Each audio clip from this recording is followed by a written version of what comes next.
Hello, everyone, and welcome to Nollywood Film Club podcast. I am Mr. C of Iroko Critic, the presenter of this podcast, because it does need presenting. Because I don't know why I do this. I could probably not be doing this. Maybe I should just put it on. I don't know. You let me know. In anyway, in any case, I will be presenting today's podcast as this episode is the one that I have to let you guys know the members of Film Club are a little, their opinions are a little different from, I think, what you, I want to say, different from what the main audience, because I did some research and by research, I mean, I looked on Twitter what people were saying about this film, and a lot of people do like it.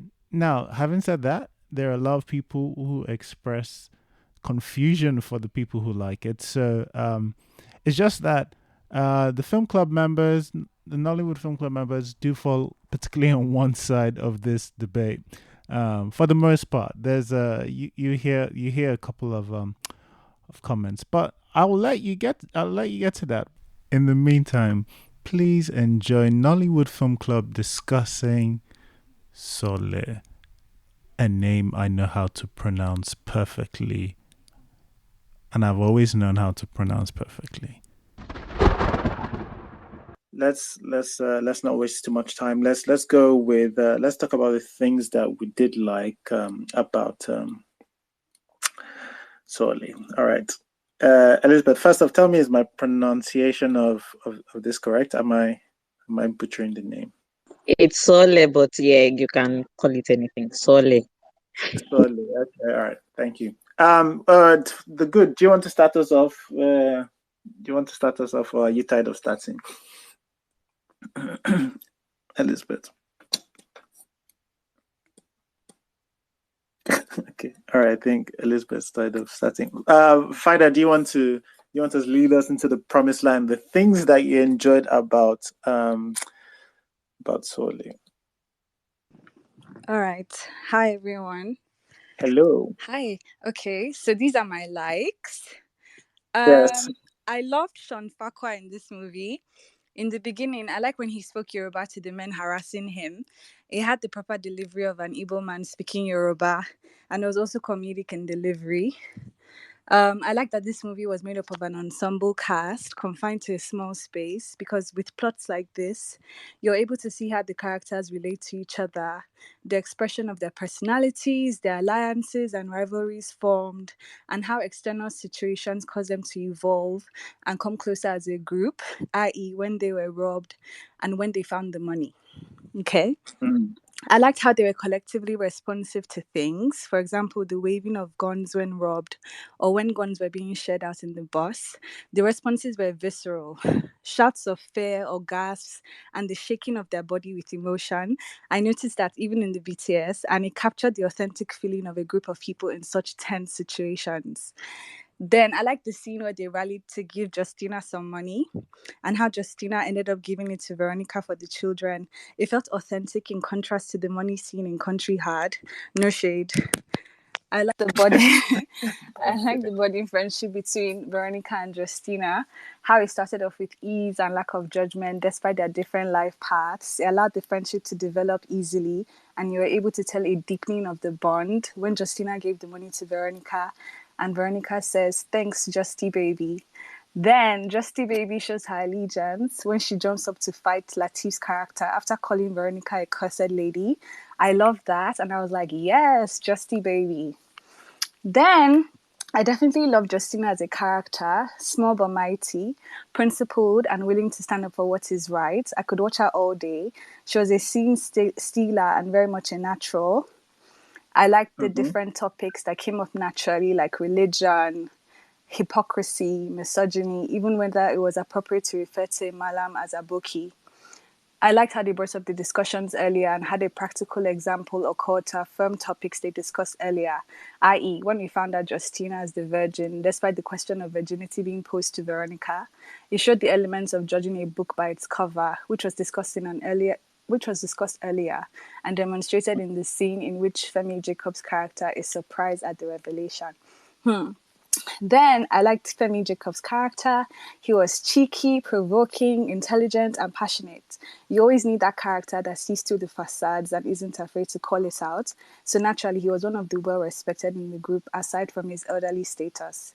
And I love this line that he said, "Let us not be collectively unfortunate." I'm definitely using that later on. When I saw Kelechi Udegba in the car, I screamed. And I loved the revelation of which bag they were coming to obtain and how they used it to introduce Kelechi's character. Loved it. I feel Kelechi can be anyone. He can actually morph into any character, I feel. Then another actor's performance I loved was Lateef Adedimeji. I enjoy watching him. He's comedic, and I like that in contrast, he's calmer in person.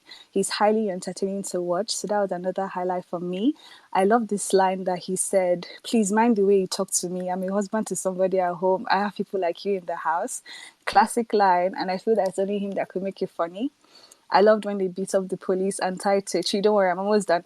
I love when they beat up the police and tied them to a tree. You start to see how groups develop into a solid force when fighting to protect themselves. And this scene, including the first tree tie, improved that. I like the plot twist and shock from seeing certain characters killed. Whoa. Great shots of Justina shooting the gun and telling the girls to leave. Powerful. The set design for the house with the women and children at the end. Whoa. And the lighting was perfect. I liked how some characters either dropped off or were killed off. It made the action scene tighter because everyone could be held accountable, in contrast to Dwindle's shootout scene. No shade again. Teniola was also very good in her role. She's great at playing the tough girl, and she sizzles on screen and is stealth-like when she needs to be. I love how she handled the police scene, subtly whispering instructions to the women so she could take over. I loved seeing her fight, and I also liked the guy who played her brother. They had a good pairing. The ending was gorgeous, with the scenes of them receiving their money as their voice stating what they would use their money for played over it. Lastly, Sean Farquhar's closing scene and the bit with the dollar slayed me completely. He was an exceptional character. I liked that he was dynamic, hot-headed in some moments when needed, but still full of principle, easygoing and sharp. He was also extremely hilarious, but what I liked most about his character was that he was caring, empathetic, and looks out for his customers. Thank you. Wow. Thanks, Father. I'm so glad you are here today. I'm so glad. So glad. All right. Thanks a lot said. And I think well articulated. No need to add to that. Oyinka, what did you like about Soole? Everything that she said, I love it. It was all those things I liked. But okay, so I can't. Okay, so also she said most of the things I also like, but I I enjoyed watching this movie. It was actually very fun because of all the characters and some of the. It was, I have to say, the conceit of having like a bunch of characters in a place, right, in a confined place.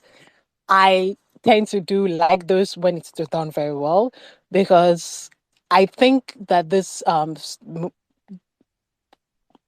it called, the first half of this movie, right, where you have to also give a, that's the thing about this type of conceit, you have to be able to balance it very well because you don't want to seem like, oh, only the main character, especially if there's a set out main character, right, gets all the character development and like the others do not even get like notes, shade of character development, nothing, and they're just there to be there. And I thought that was what's going to happen, but it didn't happen.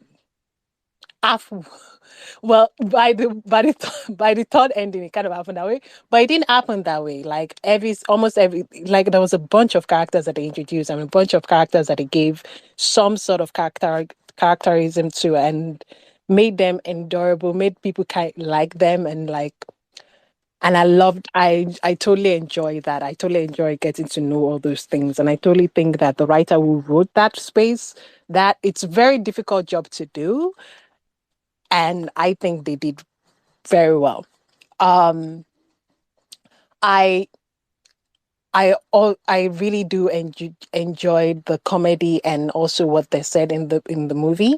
Um, It was funny. Some of the comedy comes from character situations, and like not just, it's not overdrawn and over crazy. Well, at times there are moments. There are moments. This movie is not completely perfect, but there are moments. But yeah, this movie was so totally enjoyable. I also like the cinematography, and I do like some of the composition of the shots, and some of the blocking I do like. It was amazing too. I'm trying not to repeat everything that Faida said, because Faida said a lot of things that I will have said, which I'm glad Faida said all those things. This I like the ending, that it's very that kind of ended kind of happy. I was good with that. I kind of enjoyed that, but um I also kind of like the one thing that this movie did that most other movies kind of didn't do. Like, we do have people who still follow kind of the traditional religion in Nigeria, the traditional religions in Nigeria, and a lot of our movies as bastardized and completely, like, the way we talk about like traditional religions in Nigerian movies is like, it's really really bad, and you think like, oh, did colonialists pay you to talk about movies, to talk about your own traditional religion like this? Yeah. So, but I kind of like at the end, like the spiritualist, and it's not played for the spiritualist is the one that kind of is kind of the hero at the end of the day. And I like the way that it had an interplay of all three major religions in like Nigeria, the traditional one, the Christian Christians, and like even different types of Christianity. We have the Pentecostal Christian and also the Catholic Christian. And we also have the Malam who obviously is Muslim. And if you were watching the place where they were praying, the Malam doesn't like respond the prayer. And I'm like, wow, they actually got that kind of right. Because like it's not necessarily like whatever. But and those things, I like that. I like that the fact that it wasn't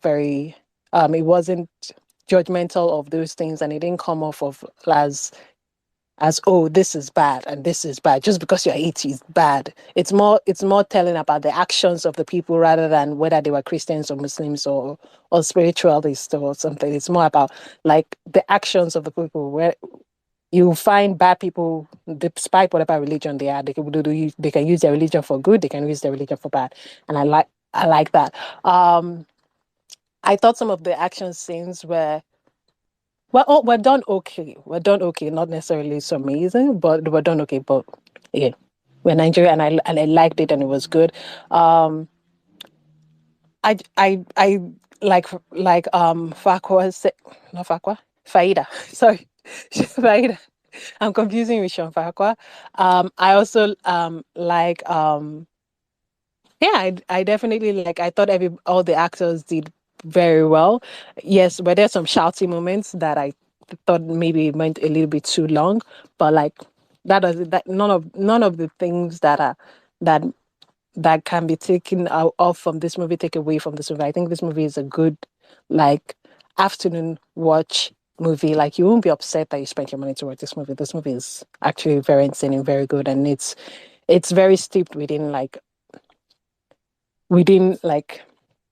it's very steeped within like Nigerianness and all the things that happen in Nigeria. And it's I like it. I loved it. It was good. That's all I can say. All right. Thank you, Inka. I would say do not be so presumptive about people regretting watching this.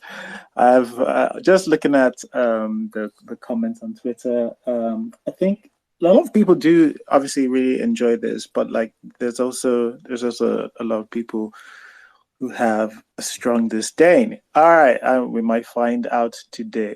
I have a feeling. Just to repeat, like if you want to speak, you can request to be a speaker. You can use the hashtag Nollywood Film Club, or you can just comment underneath this tweet. TFR, do you want to go? Yes, thank you very much. I'm really having like trouble pronouncing the title of this film. Sorry, I probably pronounced it wrongly. Is this Soole? I don't know how to pronounce it. I apologize, but my likes Is it of the part one of the parts or the part two? Because the third act of this film is a different film. Like, is a completely different film from the first and second act. I did not enjoy this film. I don't. I've been struggling to find what I liked. I've actually been struggling, and I came to one, and I think I liked Bukumi Oluwashina's performance as the pregnant woman. I think she was convincing. Yeah, that's my like. Thank you very much. Oh, okay, all right. That was relatively terse. Atas, do you want to tell us how much Hi. you love this? Yeah.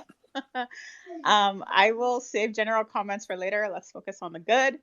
Um, so I really liked Femi Jacobs' character, the professor. I will say that I think he's probably my favorite character in a Nollywood movie of all time. Um, I would be happy to watch a film that's just about him, especially like his early life and how he gets his powers and his hesitation towards having those powers and like the afterwards. I find him to be a very compelling character. Like Faida says, he's thought provoking, but he's also very quietly unassuming that you don't really realize the power he holds. And so I was very curious about him. He also has one of my favorite lines in the movie at the end after he kills that guy. And he's just in such disbelief that the girl is a virgin and that actually did work. I think that was probably my favorite scene. Well, in the third half or third whatever it's called. They did make an attempt to be authentic as far as the Nigerianness of it and the dialogue. The character development is consistent mostly through the story. We do see friendships sort of form and clear lines drawn. I was pleasantly surprised that they killed certain people. And overall the movie is hilarious, but I don't believe it was meant to be hilarious in the way I found it hilarious. But yeah. Okay, all right. So unintentional hilariousness. That's always fine. To be honest, anyway you can get your laughs, get them. All right, Cynthia, do you want to say all the things you liked about Soole? Oh, sure. Yeah. So, talking about unintentional hilariousness, I actually had a very good laugh. And I'm actually happy because it's been a while I laughed like this when watching a movie or even on this space. Okay.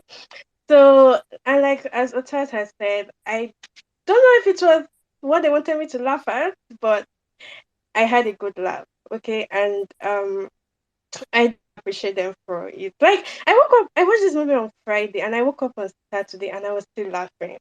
So it's really good. Like the laugh was good.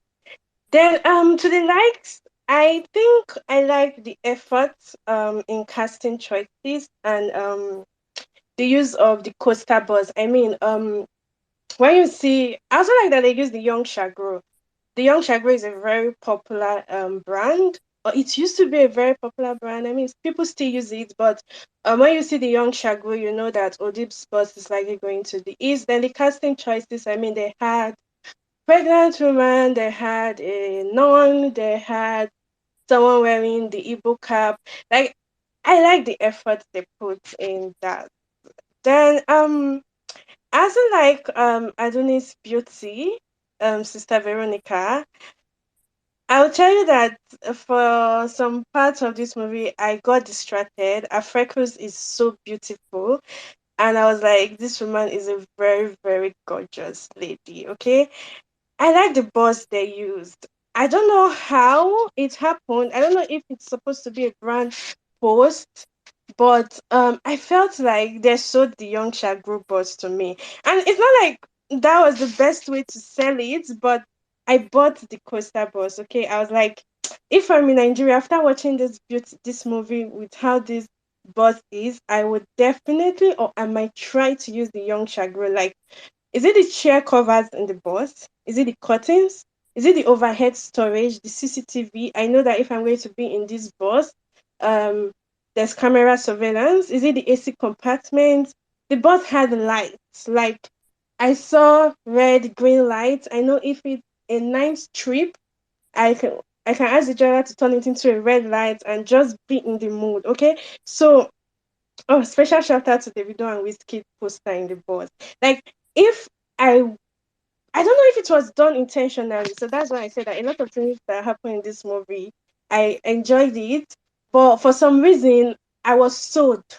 Okay, the young Chagro coaster bus, they sold it to me. The only thing they didn't sell to me was the toilet. Okay, but then again, there's no how they would have shown the toilet because plot we got to plot. Then I also like the bow and arrow man. Um, throughout the movie, it was so quiet. I love his silence at the beginning, everything. And when he brought the bow and arrow to shoot, I had a good laugh. Okay, I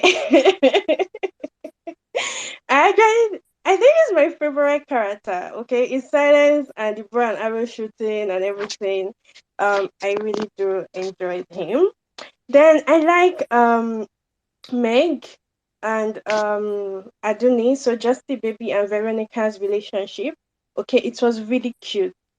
When she entered and when she said something, whether she said you'll die or whatever she said, and the sister looked at her and she retracted her statement. I was like, when they came for Sister Veronica and her trying to fight them, I really loved their relationship. It was cute. Then I also felt like this movie it's like for me, this movie was like a one-time laughing piece. Like I said, I watched it on Friday. I laughed. I woke up on Saturday and I remembered some things. So it's like those pills that you take once and the side effects just keep working. I remembered some things on Saturday early morning, 7 a.m. I'm laughing on my bed. Okay, but trying to rewatch it was a no for me. I got irritated. So I think this movie is good as a well. It was good to me as a one-time laugh pill, and I do appreciate them. Then finally, I do appreciate the consistency in the ridiculousness. Now, if this movie had started in a very smart way and they were doing things right, and they now mess it up at the ending, I would have been pissed. I would have been angry.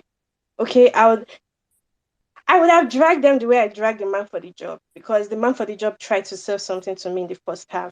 So this movie went straight. I knew what I was watching. I knew what I was going to expect. And they continued this hilarious art, ridiculous art, even to the ending. And I do appreciate them for continuing that because if anything had happened, or if it was the other way, smart going to ridiculous, I don't think I would have liked this movie. Or I not really like I don't think I would have enjoyed laughing, okay, at the things I laughed at. So I appreciate their consistency. And that's what I have for my like. Well, yeah, I stand a consistency queen. So yes, so essentially second half of The Man for the Job all the way. That sounds like so much fun. Thanks, Cynthia. All right. Who else have we got here? We've got Elizabeth now. If you're ready, Elizabeth, can Yeah. give us the takes. Okay. So while during the watch party, I remember saying that this is the best movie I've watched this year. And honestly, I'll tell you guys the reason why. Because okay, my let me as an aside, my favorite genre has to be comedy. Like it's a plus if it is a parody or if it is absurd humor. But when we started Soole, there isn't exactly a way for me to please this movie when it started. I knew it was going to be comedy, but it didn't start as an absurd humor. It just, first we're introduced to the boxes. We see the box at the park, then we see Justina carrying the other box. I mean, you're already guessing where this thing is going to, but you don't know. The unstructured mess that was the first act, and most especially the social commentary, were tolerable for me because I knew that okay, at some points there will be some comedy. Like I don't think a lot of the actors there had comedic timing, maybe except for maybe the driver and then Latif towards the end when they tied him up. but that's an aside. But this movie's greatest achievement for me is in the second and the third act, because that was when it devolved into the most ridiculous thing joined together. Like, in fact, from the second act, when when I think it was after we got to Latif's character, after they had tied him and they were leaving, and he kept saying thank you, save drone. Like, that part took me out. And I remember that was where I started laughing, because everything from that point on was just ridiculous, like sheer ridiculous. It was just ridiculous. It was absurd. Nothing was happening that was making sense. From the random jazz that he just threw in there from the lecturer, man, you knew that you from the bow, like, it was running with the money, and then this man just appeared with bow and arrow. From where? It's in the absurd. It's in the absurdity that this thing made me laugh. I started laughing. Like, I actually thought this movie was bad, but I was laughing because, as in, I don't know if it was intentional, but because nothing was making sense, and it was in the seriousness with which they carried on. um by the third act, I thought we were in another movie, honest. By the time we got to the third, I was like, Kilo Shele, like, what is going on in this movie?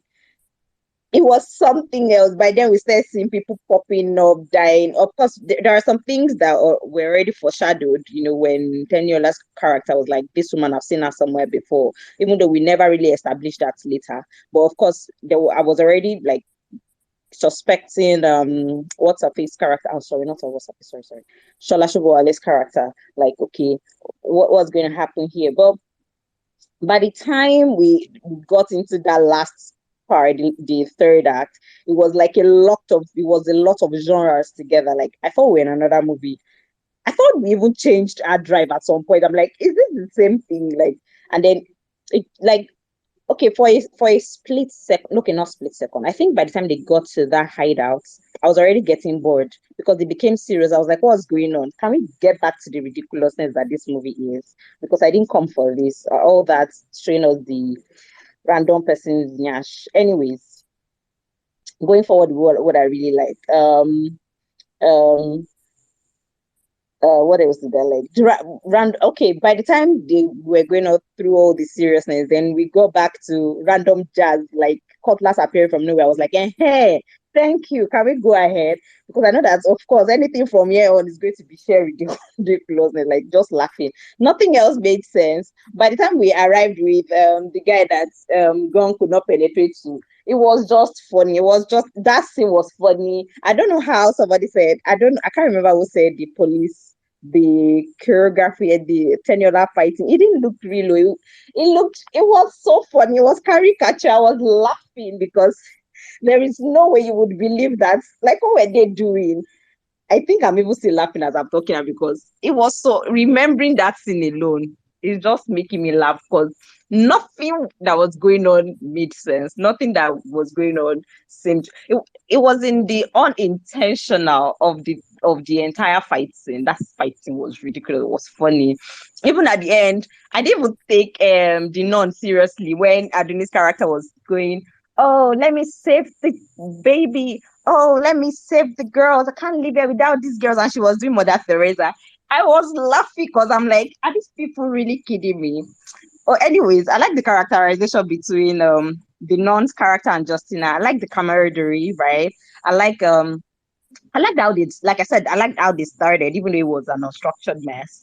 I thought, I mean, seeing the characters evolve and how they relate with each other, I really like that. But in fact, at some point, I was expecting romance either between the jazz man, between I was expecting small romance between the jazz man and Justina's character. Later, I was thinking maybe the romance would be between the nun and Justina. I don't even know.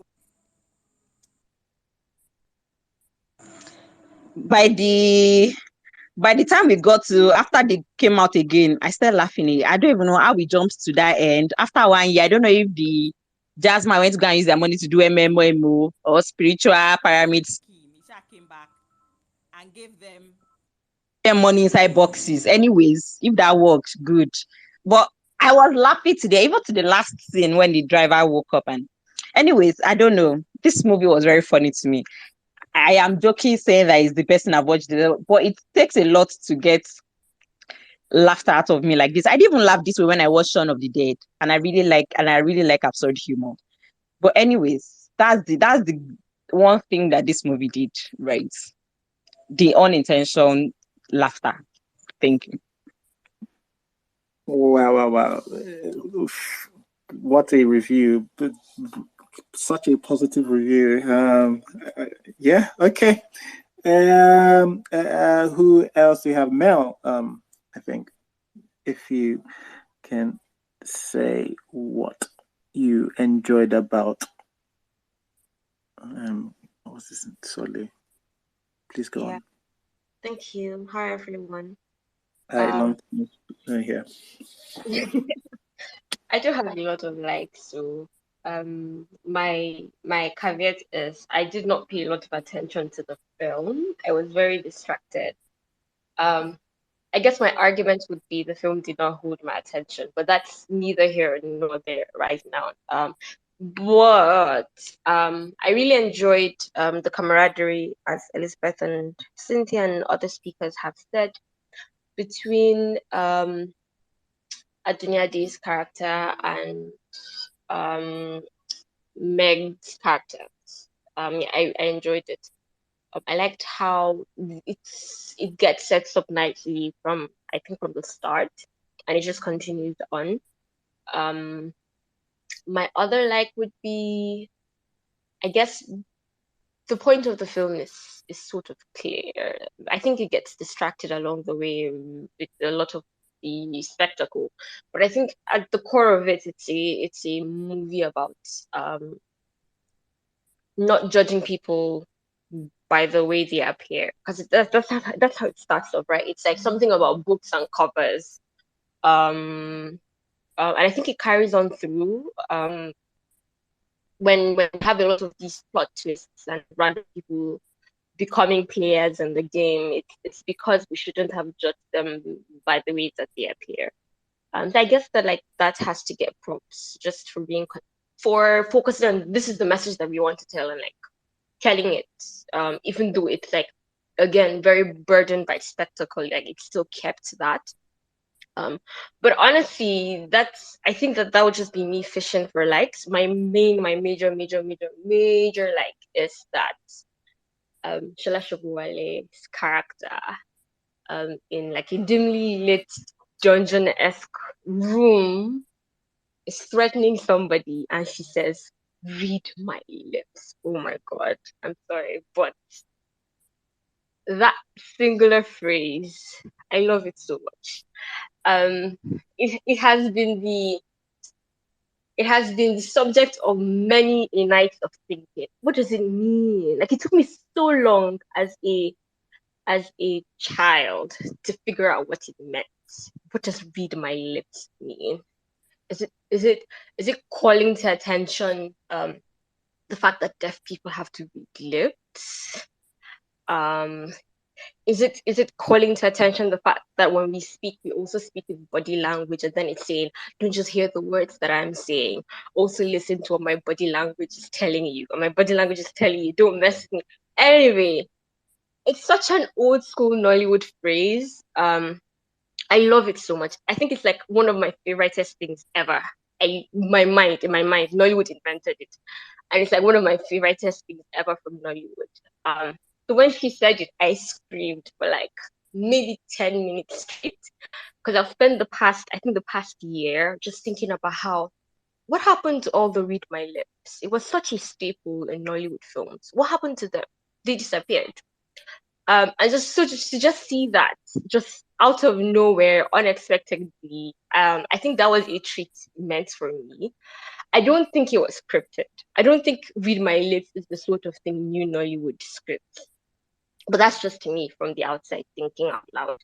I really, truly think that Shola Shobowale got a bunch of directions for what her character was supposed to do in that moment, and old school Shola kicked in and said, "Read my lips." And you know what? If that's what happened, I love it. I love it. I love her. I'm ecstatic.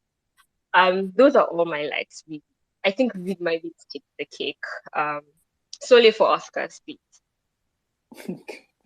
Okay, I didn't expect 5 minutes on reading my lips, but there we go. That is why we come to Nollywood Film Club. You never know what you're gonna hear. You can actually follow the conversation on Nollywood Film Club. You can also actually review this movie on Nolly Data. It is up there. I'll put up a tweet if you for quick access. But in the meantime, let's hear Damola out. What did he like about Soole? I think I should preface this by saying I didn't finish the movie. My reasons are my own. Okay. And so maybe that puts me at a bit of a disadvantage because I'm hearing a lot of positives about the second and third act. So maybe I will go back and try to get there. Anyway, things I I would liked about suggest to wait for everybody's full side of the story before. But I'm just I'm just saying that I may be at a disadvantage here because I didn't finish the movie. So maybe there are things that I might miss as well. But things I did like. The premise I think is really great. I just think that as a concept and as a premise, this story just knocks it out of the park. It writes itself. I mean, I know it's kind of weird to say that because writing is not easy. Having tried it a few times myself, I know it's a gargantuan task, and whoever actually manages to finish a script is a superhero. But I just feel like this premise is so like rich and laden with potential that there's just a million and one ways you could approach it. Um, Other things that I liked, there were some gags in there. I think, and some of them I don't know if they were intentional. It didn't feel like they were necessarily intentional, but there were one or two moments from what I watched that just made me like spit out my water kind of thing. For example, when they found the dildos, and it wasn't finding the dildos that was funny, but it was when the boss asked, "What's in this?" and the guy deadpan just said, "Organa penisu." Um, I just, that was it was just his reaction. Like he was very, very deadpan about it and everything. I just thought the delivery was perfect. Um, what else I like? There were some standout performances, for me. Femi Jacobs actually was very good. I admired Femi Jacobs for a long time. I think he did really well on this. Um, and who else? The silent Malam guy. I don't know his name. Sorry, but he was great as well. Which leads me to the next thing that I think I really liked about this. I feel like there were a lot of like, aside from the gags, there were a lot of moments in from what I watched that were just like really great. Like for example, I know people have mentioned the bow and arrow scene. I thought that scene, like that's from what I watched, that's like the best scene for me. Um, and it's not when he shoots; it's just when everybody's lamenting and he just silently steps forward with the bow and arrow. I just thought that is it's all. I mean, you could almost call it a perfect moment in the film. Um, what else? I think, I mean, like from what I saw, that's about everything for me. So it's really the premise, some standout performances, some good dialogue as well. It felt a little inconsistent, but there were just moments, like little sprinklings of brilliance that I saw in what I watched that, stood out for me. So yeah, those are the things I liked about it. oh, thank you. Thanks, Damola. Always great to hear a range of different likes from different perspectives. All right, the connoisseur, I think you're our last speaker before we get to Mrs. C. The connoisseur, are you there? Hold on a second. Wait a minute. Sorry. Just wanted to go watch the Liverpool City match. So it's a bit noisy. Hello? Can anyone hear me? Yeah, we can hear you. That's fine. I don't know what the name is, Soole or Soole, whichever one it is. It reminded me also, it was an old school Nigerian movie. One of those movies that we've seen in the late 90s or early 2000s before everything became about Lagos in cinema. in Nigerian cinema. I liked the fact that the actors were confined to a small space, and it was almost. I liked the drama aspect of the movie, um, because you actually get to see the characters, you see the talents of the actors. You know what I'm saying? And you get to see their play with their facial expressions, the things that we go through when we go on road trips in Nigeria. I lived in the east when I was in Nigeria. I lived in the east, and I went to school in Lagos. So that was me. That used to be on the buses going to Lagos, and everything that basically those characters used to be on the bus every time I was on the bus. So it was very nostalgic for me. Even with the whole armed robbery thing on the road on their trip, it was very nice because that's sort of traveling by the road in Nigeria at the moment is quite bad. And this is what plays out. So in fact, we should see more stories like this, but just better versions of this kind of story. There were lots of things that happened in this movie that you couldn't explain. Things just popped out and just happened. But you just have to laugh it off. But it's quite a change from the quality of movie that we saw last week, that we reviewed last week, to this. This is a popcorn movie that you watch and you forget before even the end. I was just a bit because one of the actors that was in the last one was in this, and the quality was very totally two different movies. I personally, they tried copying a lot of heist movies. This was a heist movie. This was a comedy. This was a drama. This was everything rolled into one. I just enjoyed the hilarity of it all. The bus driver was funny. I don't know if you guys saw when everyone was on the floor, they were being robbed. The actual bus driver was still sat in the bus laughing. I don't know if anyone just picked up on that. That made me laugh. There's a lot of things that small details that I picked out of the movie that almost bloopers really that I actually enjoyed as much as the movie itself. Thank you. All right, more unintentional things. Providing comedy, I like it. I appreciate it. I think a thing we need to do more for Nollywood is appreciate and love our films that are so bad it's good. I'm not saying this is one. I'm just saying you should also learn to enjoy some of the kind of hilarious things that ensues that comes out of errors. All right, so Mrs. C is coming up next because she's been dipping in and out. She's going to read, I think, Vanessa's. She's going to read Vanessa's. Vanessa cannot join as a speaker, so she'll be reading Vanessa's. Likes. All right. Hello. So I can't do a Vanessa. Like Vanessa's likes are always an experience, but I shall just read it out the best I can. So I can see the intention. Oh The premise of this film is great on paper. A road trip to the east in a Soole. The bare bones of this are great. Surprisingly enough, I liked Femi Jacobs in this. I agree. Also, I really enjoyed the use of random juju, always. Soole is pure absurdity. Lateef Adimeji saying safe journey after they tied him to a tree made me die of laughter. The third act of this film is key. Okay. A parody of so many different films and in a weird way, a parody of itself. The Anywhere Beleface shooting was fantastic. The scoring of the third act, peak ridiculousness. I really enjoyed Teniola's take on the Nollywood bad girl scowl. It was so bad. It was amazing. The chemistry between our dildo merchant and our juju. Wow. Did you say dildo merchant? I did say dildo merchant. Oh my God. The chemistry between our dildo merchant and our juju man was palpable. I genuinely wanted them to kiss. The vibe between Justina and Nurse Veronica was also a highlight. It felt totes adorbs. I may have said while watching that I expected them to be married by the end of the film, which maybe did happen because why would they be living together at the end? I think they were married too.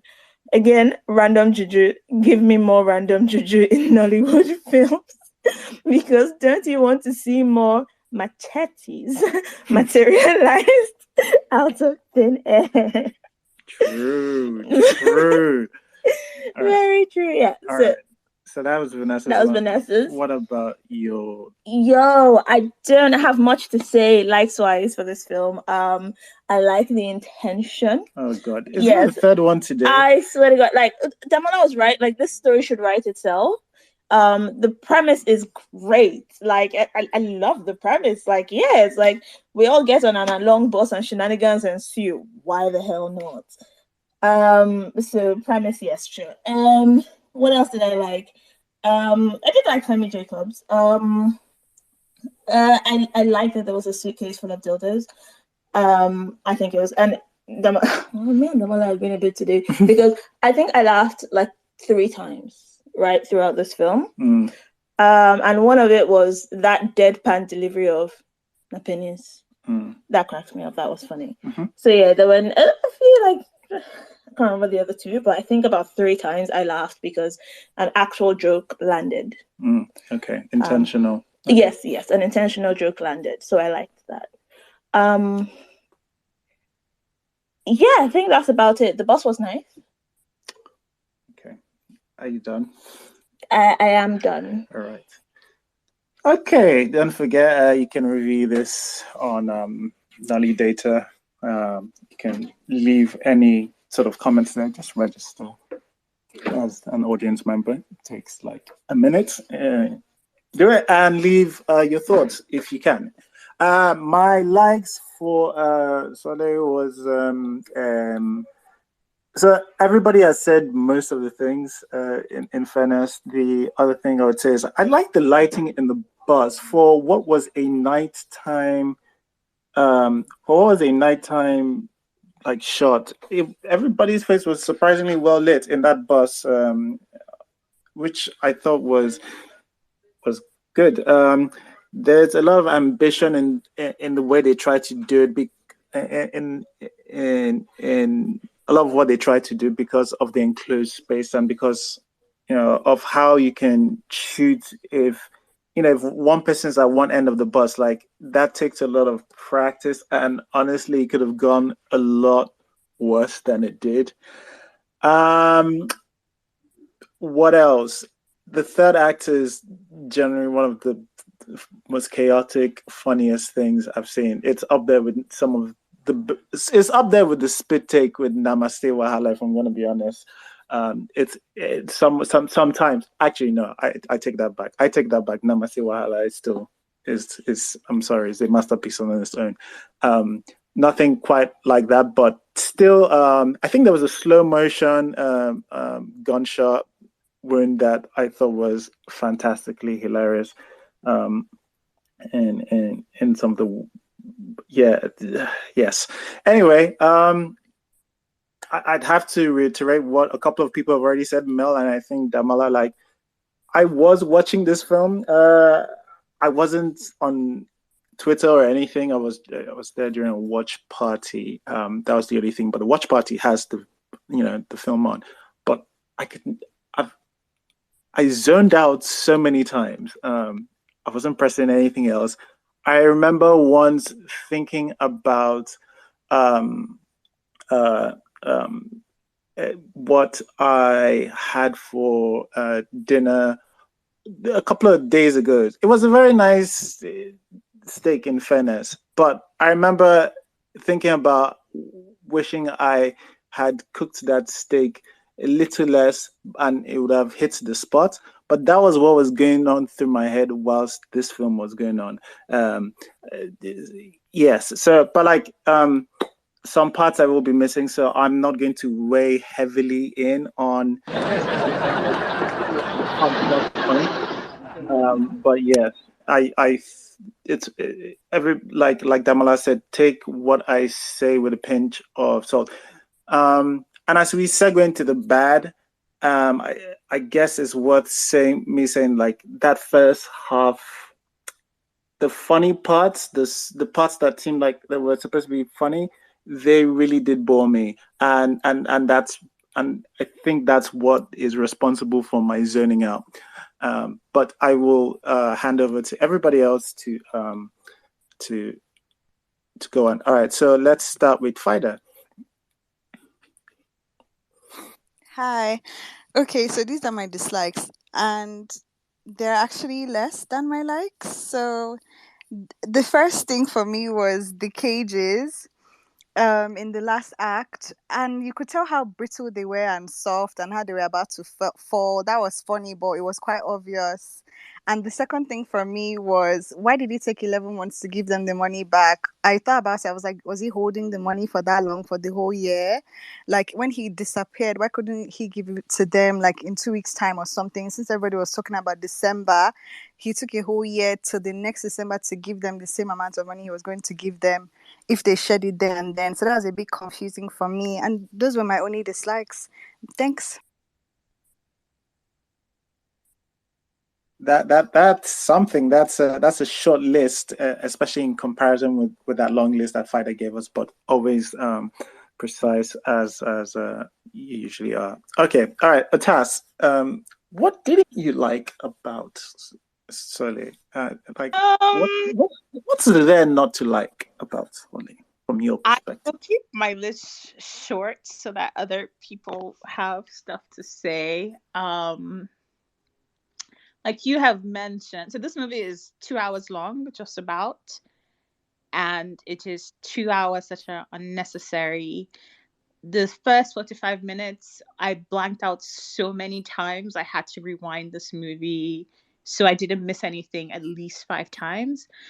It was just the first, I guess you could say the first third of the movie is just so sucking. I think they're trying to establish characters then. However, they spend too much time there doing various stand-up bits with the pastor and the agbo seller, and it just doesn't work. I think that they would have had a much better time if this movie was maybe an hour and a half, and we only spent like 15 minutes or so, 20 minutes kind of setting the characters up. So that's my first major one. The action sequences, let's just not do it again. The dungeon, the setup, I think she mentioned the cage, and the cages just seemed really flimsy, and I don't know if that's part of the humor, but the dungeon, the setup of the dungeon, the whole sequence is just silly. My major dislike, other than everything, is the characters. So the characters, I think, are really intriguing, especially the more major ones. And because we're trying to do so many characters at once, we lose a lot of character value here, I think. And so we don't really have the time to actually understand why anyone is doing anything they're doing or why. And that for me was a major disservice to the movie. It's very clumsy.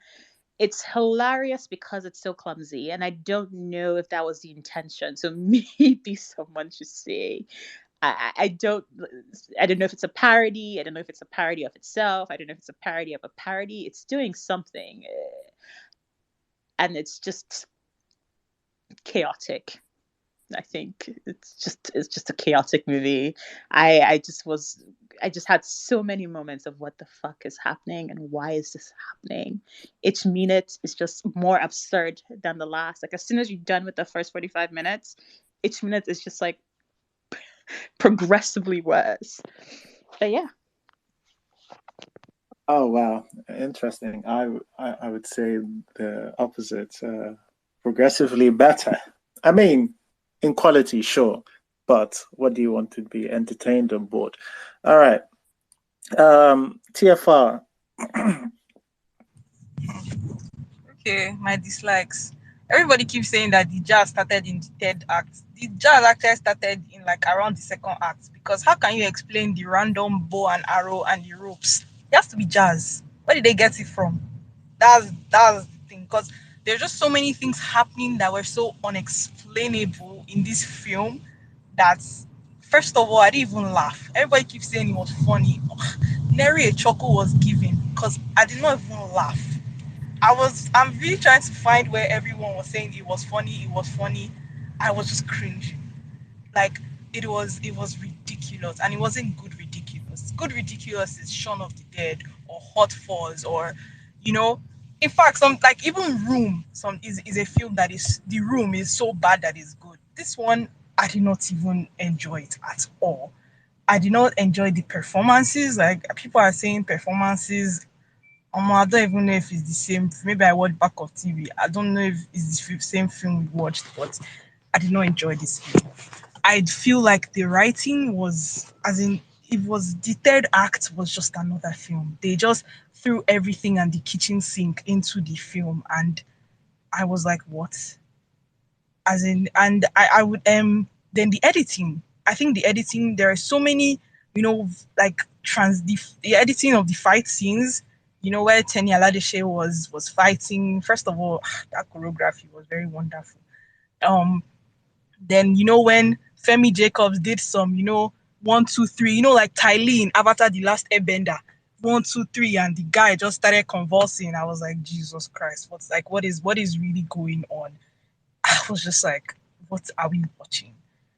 The premise everyone says was great on paper, and I agree, but the execution was just not it at all. I did not enjoy this film, and I feel like I have a long list of dislikes that I'm even forgetting. Man, I don't know. I just didn't like this film. Thank you. All right, TFR not having a good time. All right, we just need to get her on board to this on board the train of just relax and enjoy things, even if they don't make sense. All right. Moye says, I agree. It wasn't funny. I cringed a lot. That's Moye agreeing with you, TFR. So you have fans, and we have people to convert. All right. Elizabeth. Sorry, before Elizabeth goes, Damola. What did you not like about so? Okay, so again, another like slight disclaimer, because it might just be that maybe I don't watch enough films or I don't understand the style. Because I got that I felt like this was an absurdist situation, but that's kind of like the first point of the things I didn't like, because the, as much as there were some good moments and great acting, there was a lot that felt just very, some performances that felt just really caricaturistic. And I don't know. I have a real distaste for caricature, especially in Nigerian films. Maybe that's just my taste, so it doesn't necessarily mean that. But it's just I didn't really like it, and especially when it comes to portraying, when actors are called to play characters from different ethnic groups than themselves, it tends to happen quite a bit. The exaggeration of the Igbo accent or whatever, or just too many bikos, too many mbas in there. You know, as if those are as if like Igbo people literally say 3 words all day long. You know, um, but yeah, I didn't like that. It felt very caricaturistic. There's a lot of moments as well where I think people have said this before, like it's just chaos, right? You can't even necessarily understand. You get what is going on because you can kind of suss what is going on, but at the same time you're left wondering, where are we going with this? This moment we're circling too much, and there's just nothing happening. And as well, like, one thing I noticed, and I wasn't even looking for it, but I heard multiple occasions where people repeated their lines. And that, I don't know. The thing is that I had a discussion with a friend where I was saying, like, I don't know whether I don't want to say it's the writing. I don't like to do that. Like, I don't like to conclude and say, oh, it's the writing, because it might not be. It might be in the execution, or whatever. Or it might just be that they were asked to improv at that stage and everything, and sometimes improv can be tricky. But when you start hearing people repeating lines to make a point, especially in a situation that seems improvised and everything, I don't know, it's distracting for me. So I didn't like that either. um Big pet peeve of mine in any film is what I consider to be squandered moments. And so this kind of relates to the stuff that I really liked about it, which was that I found that aside from the premise just being brilliant, there were some genuine moments of greatness that I think could have been. So my favorite moment in the film is also kind of the moment that lets me down a bit. And this is obviously, you have taken into account that I didn't finish the film, so maybe there's another moment that's even better than this. But the minute that the silent, northern guy steps forward with his bow and arrow was such a I just thought that was such a brilliant gag and just such a great setup and everything. And I just felt it was squandered. And for me, it was squandered because after he stepped forward, instead of just taking his shot, it turned into this whole thing of, can you hit him without killing him? And that's, I guess, just a creative choice or whatever, So I'm not going to tell them how to tell their story or whatever. But honestly, for me, and this is just a preference again, I think it would have been better if, while they were all shouting, literally he stepped forward, took the shot. We didn't even need to see the arrow fly through the air. You just have him step forward, take the shot, and everybody goes silent or goes ooh, and then the next scene we see Ade Dimeji on the floor with the arrow in his leg or something. I just thought that it's just a personal preference of mine, but I felt like that could have been a better execution of that particular moment, which I thought was way up there in terms of like the ranking of. No, I don't think this is it. In terms of the ranking of moments in the film. Um, what else? Some of the lighting I felt was distracting. I know, again, this is a stylistic thing and a stylistic choice, but some of it I felt was distracting. I can't remember the last time I was on a coaster bus. I just don't remember seeing any kind of red lights on there. And again, I'm not a big believer that everything has to be realistic, but sometimes you ask yourself when you're watching a film, where is that light coming from? Why is it there? Sometimes if you don't have an answer, it just distracts. It doesn't necessarily diminish the quality of the film. It just distracts from the suspension of disbelief that you're supposed to be having while you're watching this, and that can be problematic. But I think those are really my major dislikes. I really felt like this could have been, and I haven't finished it, so maybe I should go back and watch it and maybe I'll feel differently, but it honestly felt like it could have been done better in certain points, and that's the disappointment for me personally. Thanks. Oh, thank you, Gemma. I appreciate that. Yeah, I was also wondering during, like, I think that point where he gets the bow and arrow, I was thinking, oh, okay, so is this intentional and it didn't play up as if anybody knows, and so my guess is that that wasn't a gag, which made it a little bit funnier, and then it allowed me to enjoy that amazing third act. But like, I don't get a lot of the comedy that I got from this was intentional, and I think that that part was illustrative of it. But it didn't mean I did not enjoy the third act. All right, but thanks a lot, Mola. Elizabeth, now, please. Okay, so my dislikes quite long though, but this movie this movie is too lazy, and that made me sad. Too lazy because my, like I said, my favorite genre has to be comedy, absurd comedy, parodies. I'll laugh. Give me something good. I'll laugh. I'll have a good time. The worst part of this movie is the lack of care to story structure, lack of care to believable world. Because if you're going to create a movie about absurd humor, you need to start it out from your first scene. Why how did this movie move from whatever the first 45 minutes is to whatever the second act to the third act is? Because when we started this, like I said, when we started watching, I honestly thought it was going to be some form of, on the journey you experience funny situations, conflict, a resolution, and we're home, right? Like whatever journeys do. And because the first act was so unstructured, like after Justina got in, and then there was just that ridiculous fight that got on, and then next thing somebody was preaching while they were on the road. Anybody who enters the bus will know that nobody's preaching while things have happened. The preaching happens like first. So because the sequence was so unstructured and there was really nothing to follow through, I was at this point I was really just watching, like, let me just see what's going to happen, because yeah, nobody had comedic timing there, apart from I think maybe Latif's character. When he first took a picture of that box, you can see the moment in the little things he was doing. I thought he was the only person who had, like, to an extent, believable characterization. I mean, um funny moments, like understand comedic timing. Gold was I would have liked him, but there was just something off. Now I don't know if it was in the directing or in the editing, but Then there were some shots taken during in the bus, right? It would start long, like a long fast shot, and then it would start contrasting. It was so distracting, whatever that shot was doing. And then when we delved into the ridiculous accent, I was, man, what was going on? This babe, I think her name is Odera. She was in Gemiji. She's so good. She's a good actor. So I don't know why that choice of caricature. I don't know why. It was very unfunny.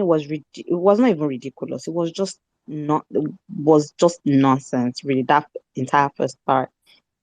And Latif he has comedic timing, but he needs to ditch that accent. He needs to stop it. Because the time I laughed was when it was after they've tied him, and then after that all we've established absurdity from from Unisa carrying bow and arrow, and then they tied him up and he was telling them thank you, safe journey. That was the part that the comedy like really started for me from the absurdity, because now I can say, okay, this is absurd humor. I don't have to take this movie any seriously again. Whatever happens is just that humor, right? But because it was badly structured and there was no believable world, and you're taking your characters in and out, taking the entire movie in and out. So I don't know if this is in writing. Please watch more absurd humor movies, set it properly. I think we had a discussion about My Village People. That was one thing I liked about Village People from beginning to end. It was parody, it was absurd, it was parody mainly self. From the beginning, it was like that. But the problem with that one was just that the lines they land, and maybe it was the acting or the directing, whatever. But you can say that this was a better structured, better written parody, absurd humor from beginning to the end. It's been established from like the first scene that this was a ridiculous movie that we're watching.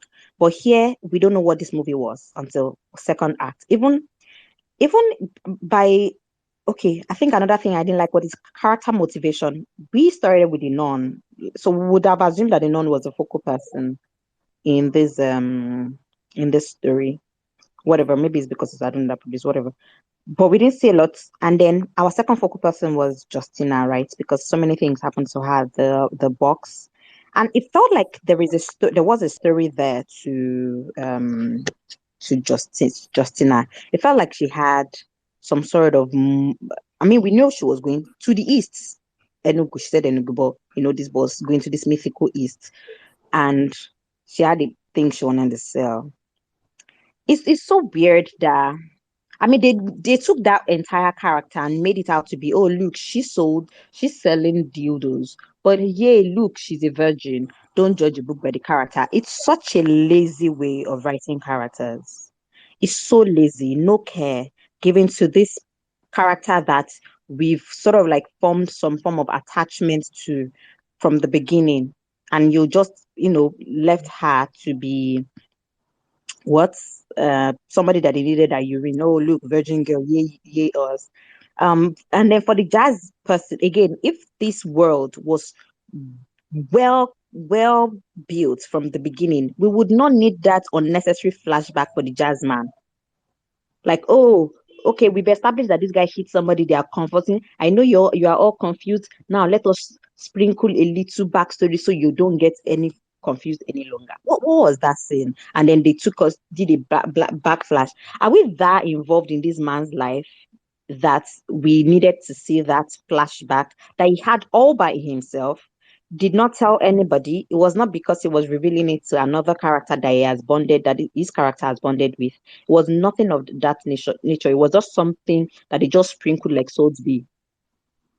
Like, really, where did that come from? And then by the third act, by the time they stopped the bus, and then our Badoli mama said she wanted to ease herself and everybody got down, blah blah blah. Look, everything that happened from that scene did not make sense. And everything that happened from that scene did not make sense at all, because, and I don't know if I should chalk that to writing or bad editing, because there were time jumps. I don't know if anybody noticed that. First, we saw Femi Jacobs' character. It was Stephen was like, I was waiting for you when you guys will get here. So first you're like, oh, is it the bad guy? And then next thing we saw him lying down crawling with Yunusa. No. They showed another point where he was supposed to fight those guys. We didn't know what happened there. Next, there was a jump with him and Yunusa and them. They were on the floor crying like, where did they take them? I'm like, wait. What was happening here? And again, maybe I was the one that missed it because honestly, this movie, if you look away for more than 5 seconds, 30 things have happened.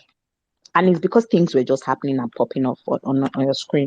And they're so big. And then the editing. So I don't know if it was the time jumps or the editing. Things were bad. Next thing, they're in this hideout. Next thing, he has joined all by himself. Like, how are all of these things happening? I don't know. Again, in fact, when I was watching that part, I was very bored. I won't lie because the absurdity had stopped, and I was like, I came here for the absurdity, please.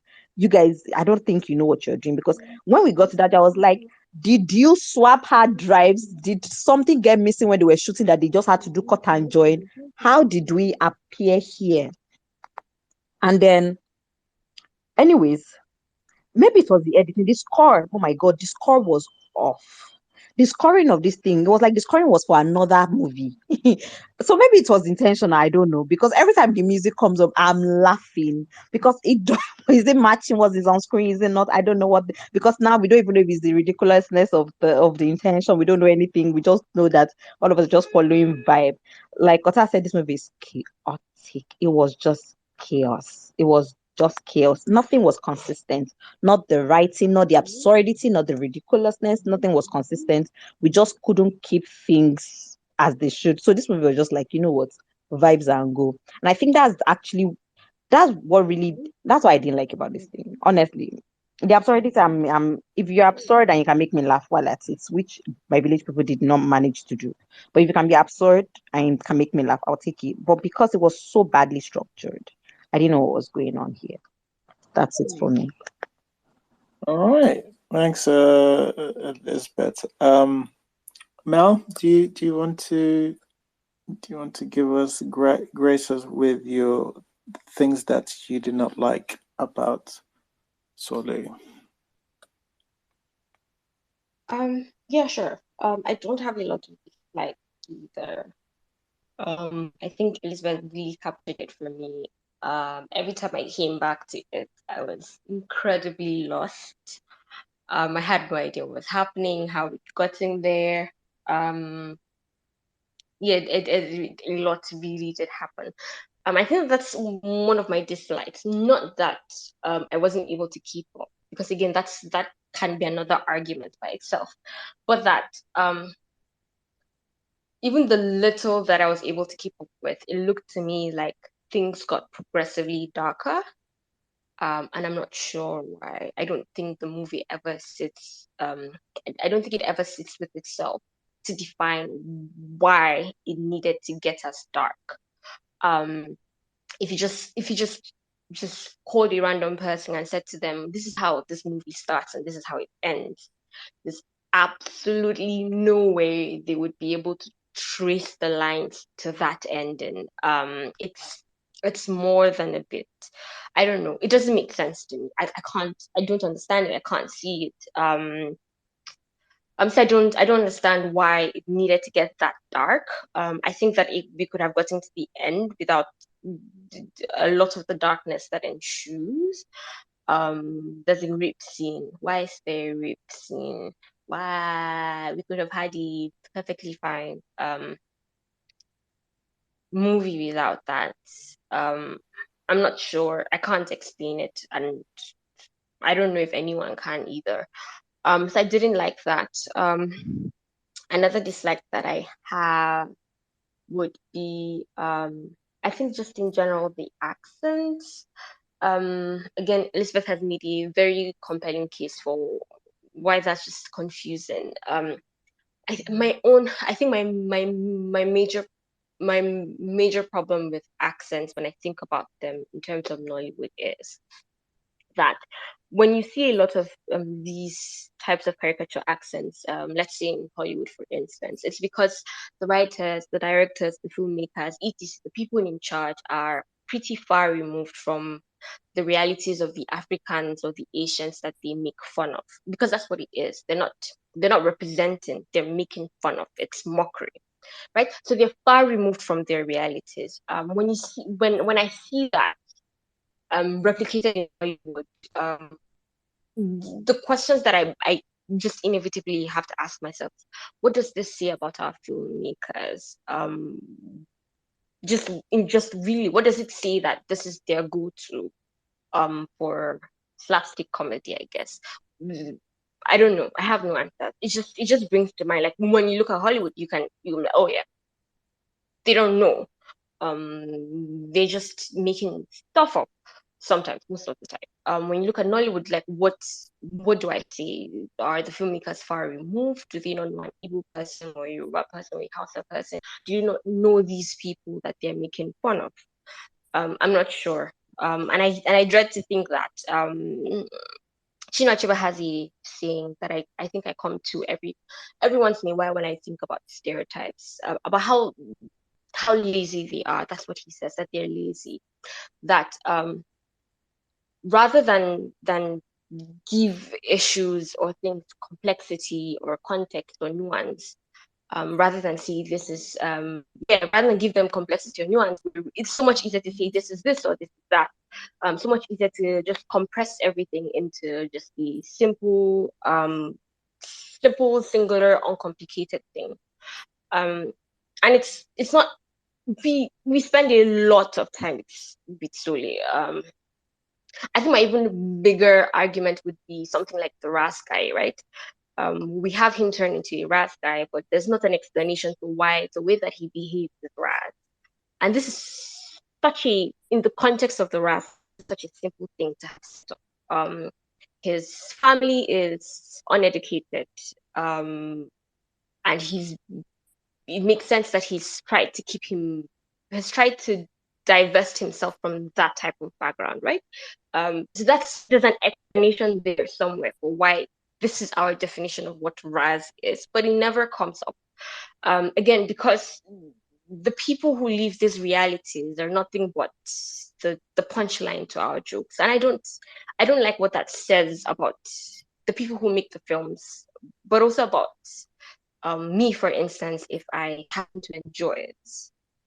I don't know anybody who speaks that way. I know people who speak with accents, but I don't know anybody who's foolish all the time or speaks in a way. I don't know. I don't know how to explain it. It makes me a little more than a little uncomfortable, and if I'm being honest, some of the time. I didn't like it. I didn't laugh. I didn't enjoy the movie. Again, I wasn't paying attention. So that's the context of my experience. I wasn't paying attention, but I didn't enjoy it. I know that I didn't enjoy it. I like a good, so bad it's good film. I feel like I'm a collector of those types of films. I didn't think it was. I think Mr. C has compared it to Namaste Wahala. I thought Namaste Wahala was a lot more enjoyable than it was. I don't know. I don't know what else to say. I have very little to say about it. It didn't, not a single imprint. It didn't leave an imprint on me. But I don't know. I guess that's it. All right. Thanks, Mel.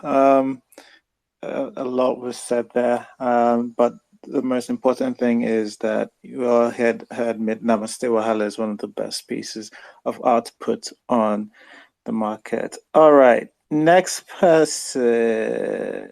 Ainka, tell us what you did not like about. Okay, so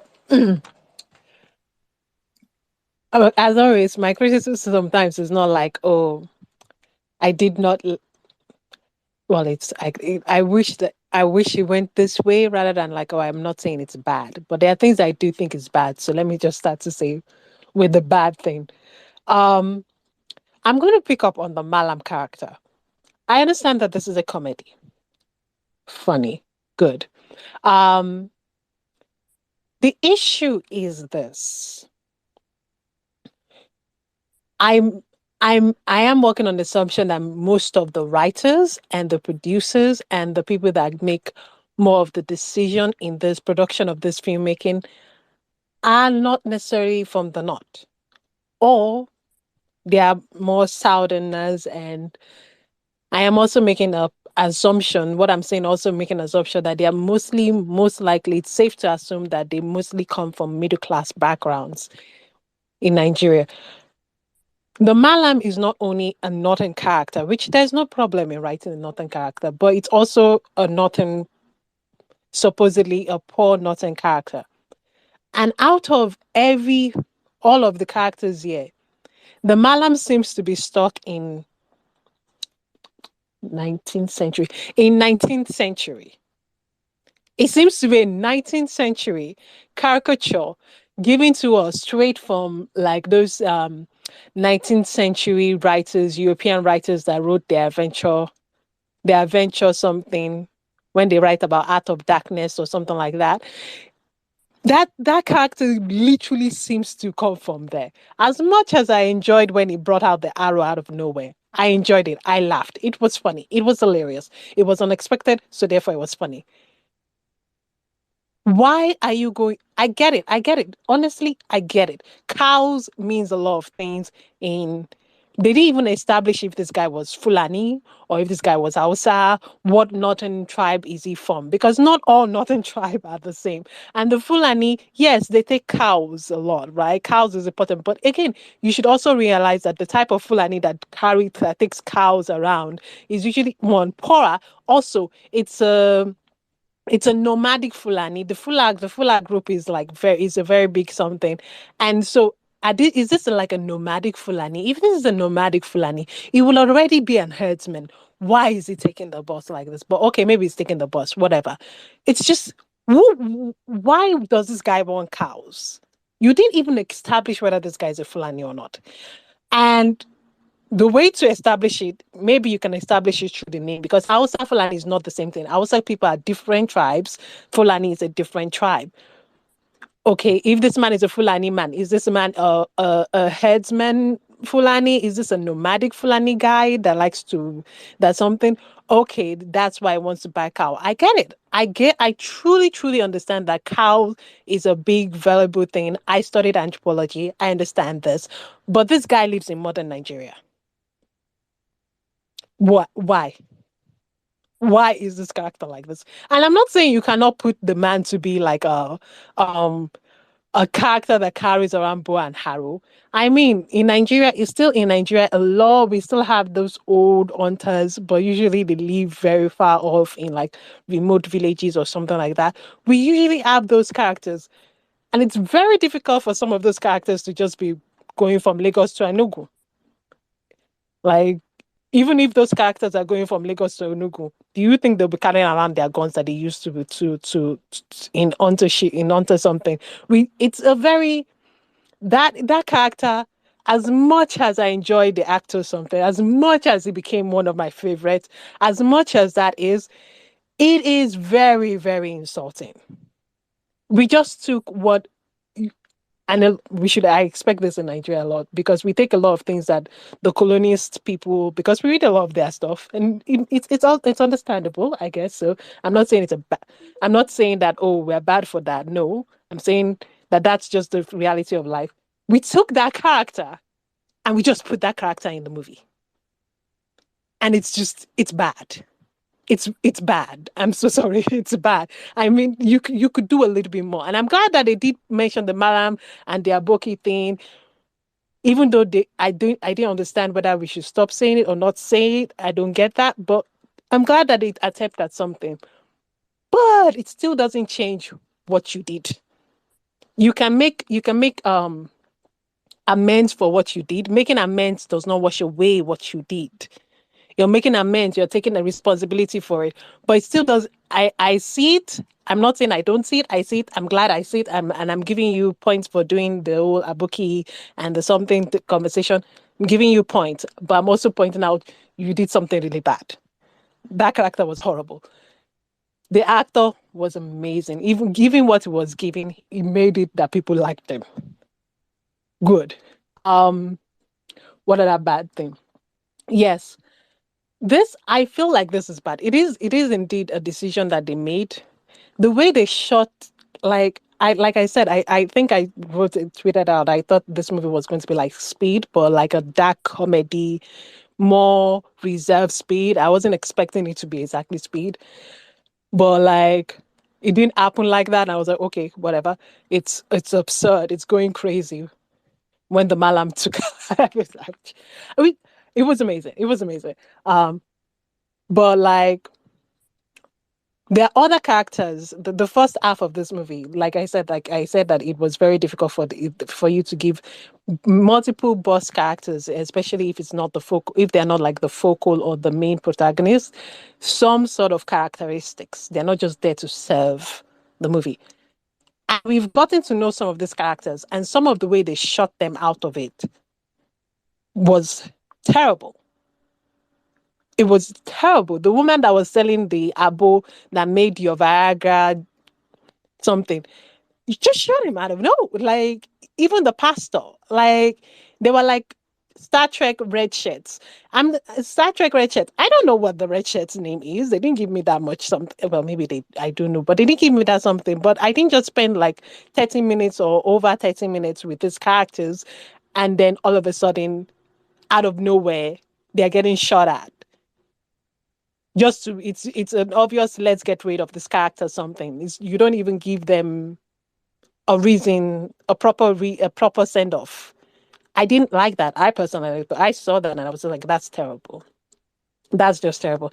I'm glad the bus driver survived at the end. Okay, but the bus driver was not the only character you killed off anyhow. Now, I don't mind a switch in genre in movies because all movies they switch genres sometimes. They borrow things from genres, and genre is just not it's not pure. Genre is not pure. It's just something to help us categorize. And I don't mind it. I don't mind from going from if a movie goes from like reserved comedy to absurdist comedy between the movie. I don't mind it. It's how you change that makes whether you've written it well or it's believable or most people can accept it. I I was I was just like the switch was so sudden. Indeed, people were right. This movie changed into a completely different genre. Okay, there's nothing wrong with that. It's just how do you do it? And one of the ways that I think they did it very awfully was the way they just reduced all the character work that they just did. They just killed like their heads were blown off in my face, and I'm just like, what the out of nowhere, out of extensively nowhere. Um, that's what I'll say is just horrible. The action sequences, yes, I am willing to allow it because this is Nigeria. We're not like Asia that's been doing action movies all this while. So they have like superior action like sequences, Asian movies. Like, we're not that. We're not America. We don't have like an history of like having stunt doubles and all these things. We're building it up, but okay. So I kind of accept it. But it is functionally hilarious that this girl is giving gun with a bunch of pregnant women were there. And it's and she just goes in and shoots blindly. It's hilarious. And I think I kind of like it because it was kind of most action movies has that thing too. Whether no matter what where in the world if they are, what do they call it? Star trooper shooting something like they don't they just bad. Like you guys are supposed to be like criminal gangs that have been using guns and this woman does not know how to use gun at all and just goes in and starts shooting. Funny. Funny, just hilariously funny. But yeah, so I can't really criticize that, although I don't think it looks that good. But it's acceptable. Um just the writing itself is how we flowed from one genre to another genre is ridiculous. And I just don't know I just don't know what to say. I kind of enjoyed the movie for the unintentional ridiculousness it is. Um the spiritualness that came out of nowhere, like the whole thing of okay, this guy, Femi Jacob's character. As funny as that line he gives up in the end is funny. This guy is a guy that questions the absurdity of people, right? The absurdity of religion, the absurdity of something. And he cannot, for the founder of he cannot fathom that maybe, indeed, and this is a professor, apparently, this is also a professor, that a reverend sister does not just become a reverend sister. You have to do the process of actually applying and all that stuff, and that maybe she's not a virgin. It's kind of, you need to get that. And he cannot confirm it, and he takes the sword back. He wasn't willing to give the woman the sword, right? When the woman, the cutlass, sorry, I said sword, cutlass, when she said, "I'm a virgin," and wasn't willing to give it to her. And I was just like, what happened to this character development? And indeed, Elizabeth mentioned about like, why does this one guy get a flashback when every other person does not even get a flashback? What makes him more special? And it's like, if you had written it very well, you could tell us the information of that he's a spiritualist without the unnecessary flashback. It was incredibly unnecessary. Just yeah, Elizabeth was right. I was paying attention. I was paying attention to this movie, and this movie moved like when he was doing the pee thing. Like it just the cutting was very crazy. When did he meet the Malam? When? It never happened. All those things were just crazy. Was just those are the technicalities behind it. That was just like, okay, why didn't you make the cut very well? Like what is going on here? Those are the things I particularly didn't like about this movie. This movie definitely does some stereotypes. It definitely stereotypes um people, but I felt that in some ways it went a little tiny bit above it. But the Malam one, out of all the stereotypes, the Malam one was the worst. It was the worst. And that is just bad. I'm so sorry. That's just bad. That's really bad. That's the one I'm coming down on. It's awful. Okay. All right. Thanks, Inka. No. So, Mr. C? Did you want to say something about Did you want to piggyback? I mean, like Inka has addressed it quite well. Did you have other things you wanted to add? Oh, the machete. No. Not your turn. Not your turn. Not my turn. No. I was asking you. All right. Okay. Yeah. I think Dika wrote a very interesting piece on sort of Igbo stereotypes in Nollywood. I've pinned it on the space, so you can. I mean, like he doesn't have sense actually, but like it's a good piece. That this is an exception to the rule. He's done well. So like check it out if you can.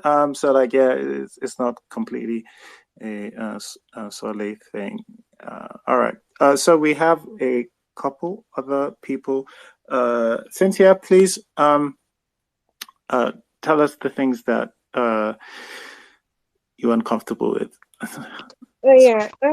First of all, I actually feel bad for people that did not laugh while watching this movie because I'm sorry, but when I saw that this movie was going to be, or this movie director was one of the directors of Doing Do, I was like, nah, I'm going to this movie with no expectation. And I'm happy I did because I had a good laugh.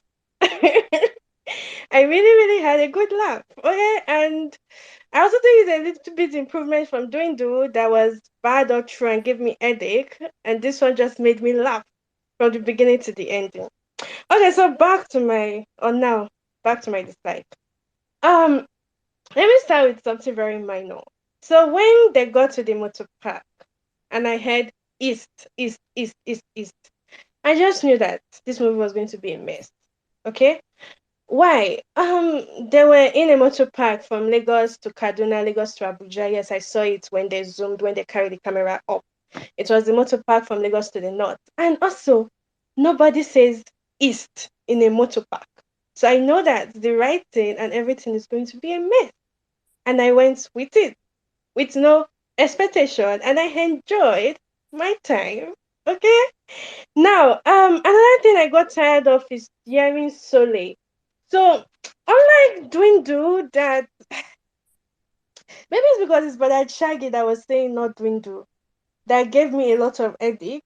This Soole did not give me a lot of headache, but at the same time, I just feel like if you are going to use the title of the movie in your movie, I mean, use it.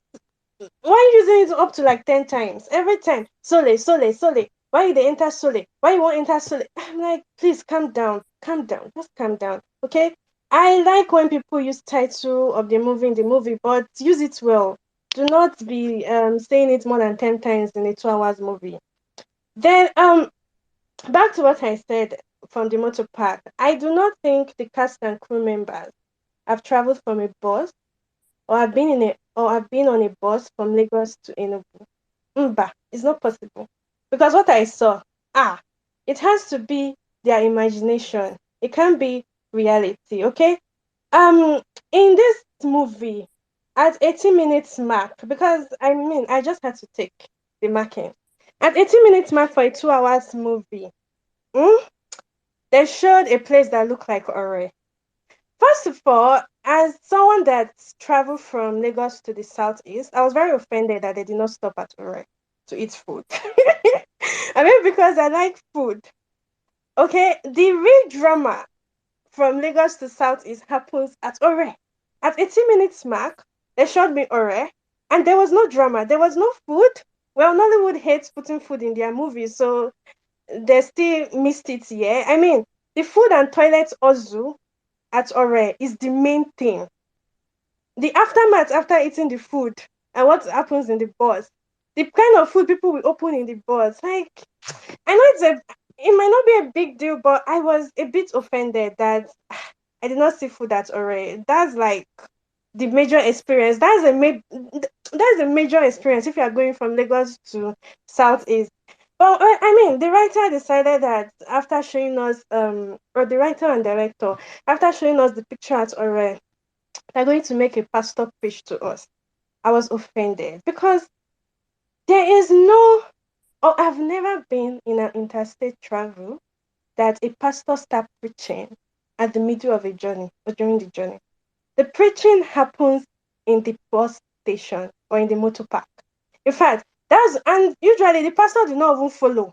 The pastor preach, share what he wants to share, collect his money, and he comes down. So I'm like, I do not think these guys have taken a bus from Lagos to Enugu. Because are you kidding me? Then to make it worse, an Eba seller stood up and I was like, no, no, no. Now I'm telling you that even a bus from Onitsha to Asaba, an Eba seller cannot stand up to sell it. Okay? I just felt like they were imagining things from their maybe intrastate travel. What happens if they take a bus from Lekki to Oshodi? Well, I don't take a bus from Lekki to Oshodi, so I don't know if they sell herbs there. But when you come to interstate travel, all this preaching during the travel, herb selling, standing up to sell herbs, it does not happen. It doesn't happen. Like, let's be careful. If you're going to debate something, a trip from Lagos to Enugu, please do it well. Or better still, if you stay in Lagos and you are too confined in Lagos and you want to push your imagination that broad, it's good to ask people that know these things. How are things done? What happens when you take a bus from Lagos to Enugu? Because I felt they just imagined things and wrote in this movie. Okay. Then I know everyone has spoken about the Igbo caricature. I'm telling you that when Sean Farquhar started, I swallowed it in. I was like hearing it. Then when the Eba seller stood, did she even stand up? But when she said what she said, I felt like someone slapped me.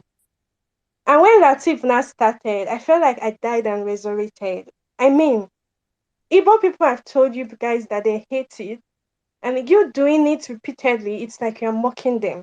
It's enough. We are tired. Okay? Now let's go back to our journey. I also find it very odd that this their road from Lagos to the east that they were going to was very narrow with beautiful interlock. Huh. They picked the pregnant wife and her husband at an interlocked road. They passed Benin at 27 minutes. I mean, they were using drone to show us location. And for a 2 hours movie from Lagos to Enugu, you have already reached Benin at 27 minutes. Okay? Well, at that time, at the 27 minute, they felt let's put a robbery. And the robbery also happened at this our interlocked road. I was like, it's like this our interlocked road is really what we see when we travel from Lagos to Southeast. So we no longer see road construction. Okay. Then Latif also tried to steal the bag at 47 minutes. So I assumed that since 27 minutes is Benin, maybe at 47 minutes they've reached Onitsha. Or maybe they've also passed Onitsha. They're already now going to Enugu well. This thing also happened in the interlock road. And I was like, what? Please. It's like everything when they came down was happening at this same beautiful, narrow interlock road. I didn't think they put in any effort for that. Okay. At 55 minutes, we have reached 9. And I'm like, okay, 27 minutes, we passed Benin. 55 minutes, we have reached night, and nobody is bothered about their travel. I mean, it gets really dark. One thing this movie did was, I think in the synopsis, I said it was a trip from Lagos to Enugu. And this is why I said nobody have traveled from Lagos to Enugu in this. It's not possible. Because at 55 minutes, it was dark. These people did not show us traffic jam that happens from Ondo State to Edo State. They not show us traffic jam.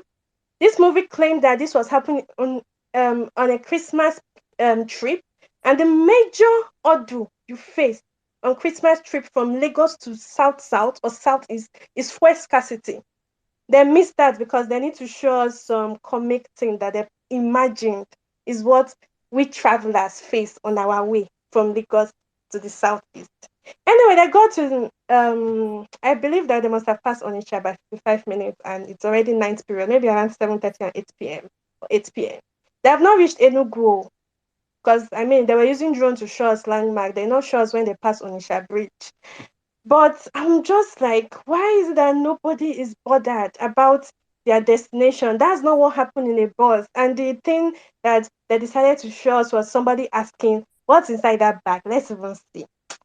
See, I was offended. I was offended. Okay. Now, to the edit. God.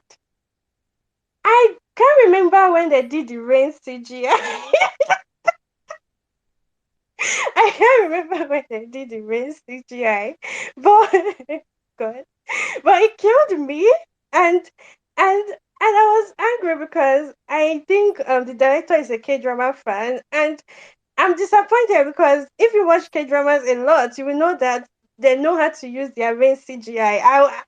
It's not even about it was bad, but also it wasn't setting mood. It wasn't doing anything, and I was just like, oh my God, no, no, no, no, no, no.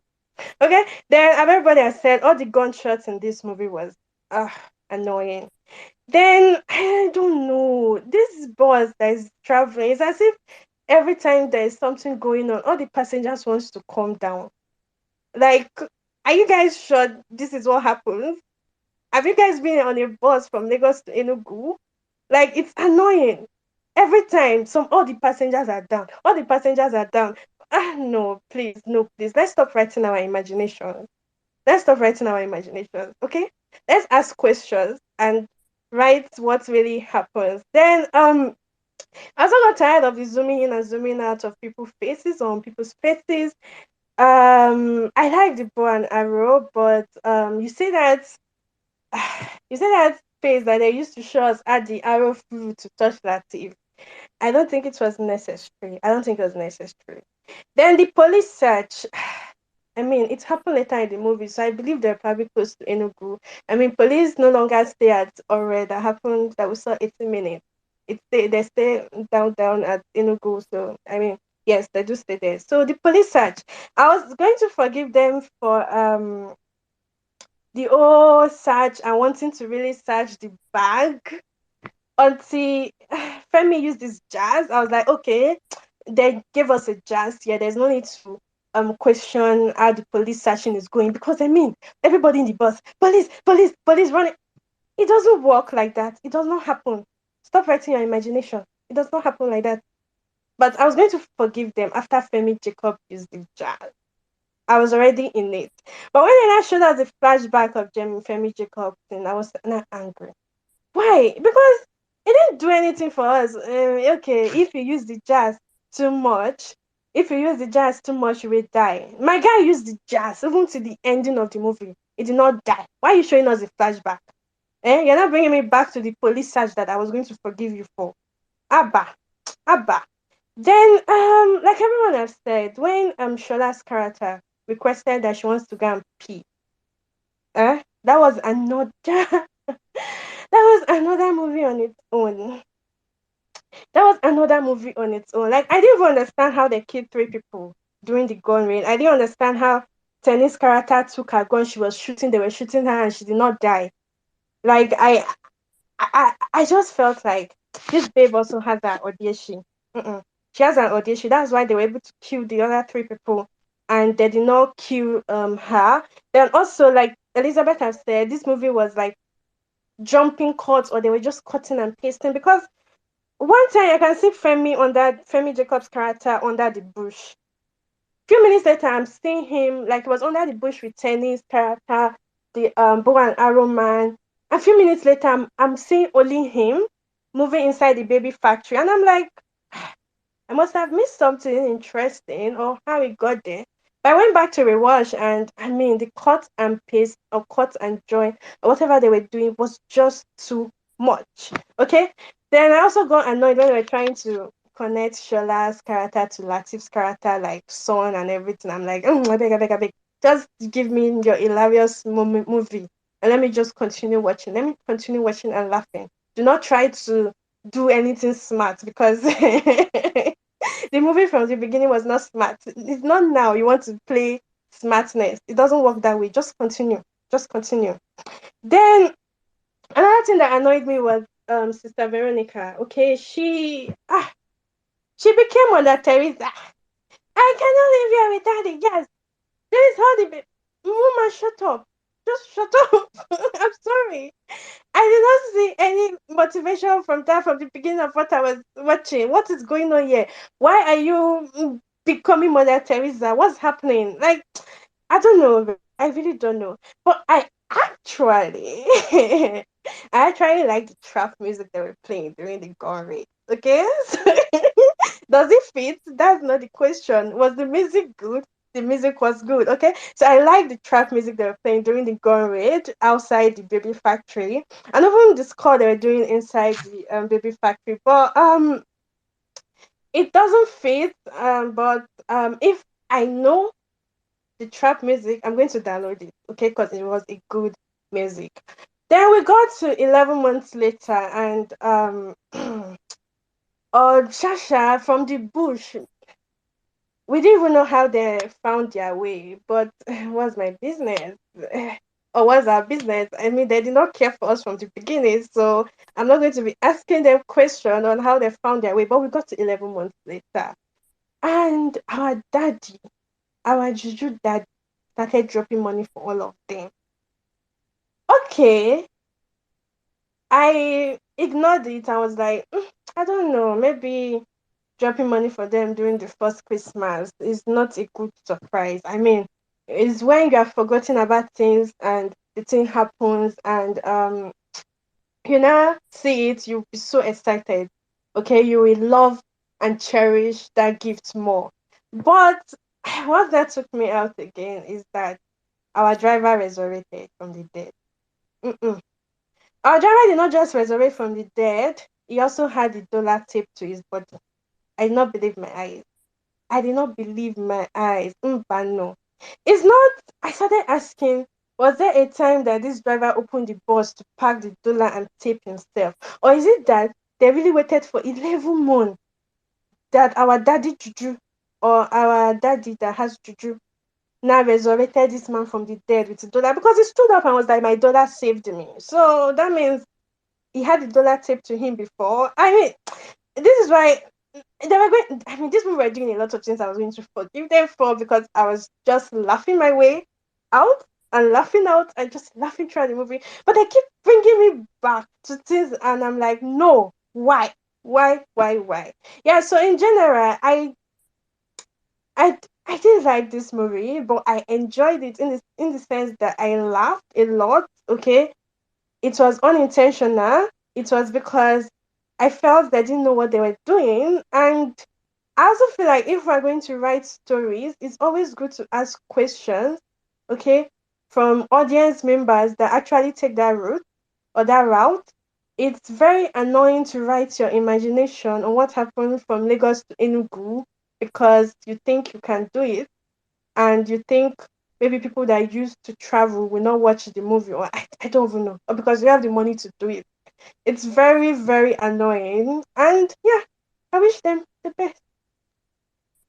All right. Oh my God. Um, another um, another lecture from Cynthia, but like always well articulated point by point. Um, the darker side of Fida, if you must. All right. So Shuji, if you, I know you're little late to this. We're talking about Soole. Well, on the bad side, but because you weren't here for the good side, if you want to say some of the things you enjoyed and some of the things you didn't enjoy, go ahead. Hey guys. First of all, I've got a cold, so if you sort of find me, if I sound a bit like muggy, that's why. Um, I just finished the movie like a couple of minutes ago, actually. Um, it's there's so much to say, actually, so little time. I first of all, the length of the movie, I thought it was entirely too long. I don't know if anyone can hear me. But yeah, I thought the movie was way too long. Like with a good maybe good editor like post production, like basically that thing should have been chopped down to 40 minutes, and just most of it should have just been Femi Jacobs basically like acting like an old man, and a lot more of like Dimeji Latif's like laughable Eastern accent, which was just really bad. Like actually reminds me of that dude from Mary Poppins that did the really horrible English accent. Kind of, it's on par with that actually.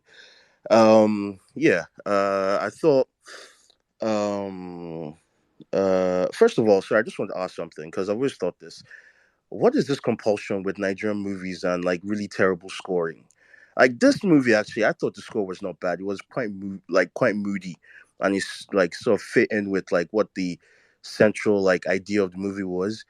But the trap music at the end just took me out of it. I was like, is this necessary? I just is it that every time there's an action set piece, there has to be like really horrible music that's entirely too loud, like played over it? Because I just thought, what is this doing here at that moment? Like we're in the midst of like like several more troops, and this other troop is added onto it. But I'll get there.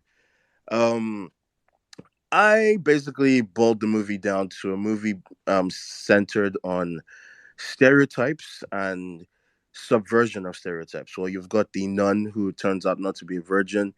You've got the sex toy merchant who turns out to be a virgin. You've got the quiet but very judgmental old man that turns out to be basically Dumbledore, or African Dumbledore, as I actually like to think of him now. You've got the a guy that's really creepy with the camera, turns out to be a snitch. Although Dimiji Latif didn't really. Sorry, I don't know if that's his name. But yeah, he basically didn't. I just, immediately he did that. I was like, yeah, this guy probably is into some shit. So I was like, okay, yeah, he probably is whatever. And if any bad thing happens, it probably is part of it. You've got Shola Shobowale basically doing King of Boys Part 3. I don't know if she's on here or if she ever listened to this space, but please, Mrs. Shobowale, you need to actually ask people to stop casting you for this stuff, because I mean, come on. I mean, at this point, she's basically like one movie away from Carlito's Way. Apart from that, I was, I mean, I don't want to completely rag on the movie. I thought there were some things that were good about it. The dialogue at first was a little funny. I mean, but a lot of the oh, you're like, I loved like the comedy was centered mostly around ethnic, bias. Like you've got the limping Igbo man that's basically stolen his boss's boss, and is basically trying to like get some money to go back to the East for Christmas. I mean, we're seeing that everywhere. Like that's like a trope that like exists. I was a bit lazy to write it in that fashion.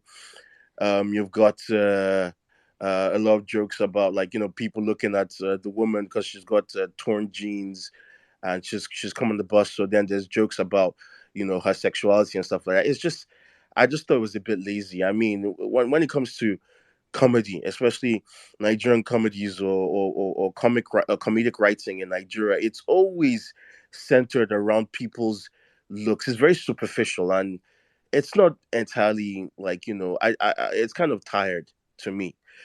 um I found that maybe the writers of this movie, or at least maybe one or two of them, are probably a really big fan of two movies.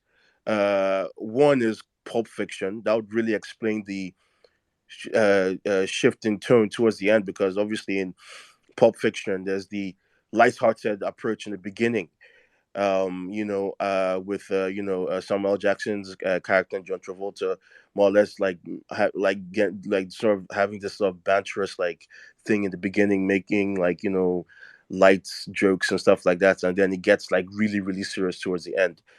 And I found that maybe was what they were aiming for, even though it kind of fell flat on the face. And also The Usual Suspects. In The Usual Suspects, you've got Kevin Spacey's character towards the end that literally turns out to be the baddie, even though he was just pretending. And I think that was what was shown, like with the love characters in the movie, especially Shola Shoboa's character is meant to be this Igbo woman that's very like pious and everything, but then now turns out that she runs a baby factory, which I don't know. Do baby factories have lots of red lighting and cages? Because that just seemed very weird. I don't think like the set design for that was good at all. That was really terrible. Um, then you've got, I mean, I love the movie. I've got to be honest. I love the movie. I spent it sort of like being distracted because I couldn't key in to exactly what they were trying to sell to me. There's the whole piece of the sorry rather the whole scenes that revolve around the police or being brought down and all that. I think that could have been a very interesting moment to showcase like police brutality again, which is a problem that we do have in this country. But it just turns out that African Dumbledore basically hits the guy over the head and he starts foaming at the mouth. I don't know, like an Imperial leather commercial.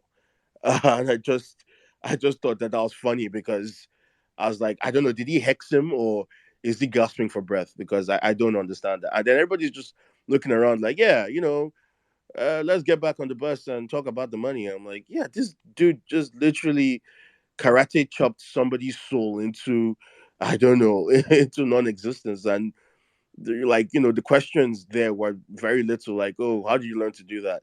Like, not what are you? It was a bit weird. But I do think we do have that problem when it comes to writing lots of characters. I don't know. I'm not sure we have this whole thing of like, a lot of like writers in the writers' room sort of bouncing ideas off each other. Because if they did, I think a lot of these ideas could have been queried at the point of reception. Like, okay, what's the motivation behind this character?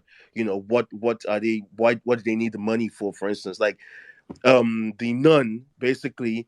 I i i mean, at first I know that she needs this money, but it would have been more interesting if she was written to be the desperate person because of how much she needs this money to help other people. But then it turns out that she basically was just the what's it called, the peanut gallery throughout most of the movie till the end, when she turns into quite rightly Mother Teresa, basically delivering a child.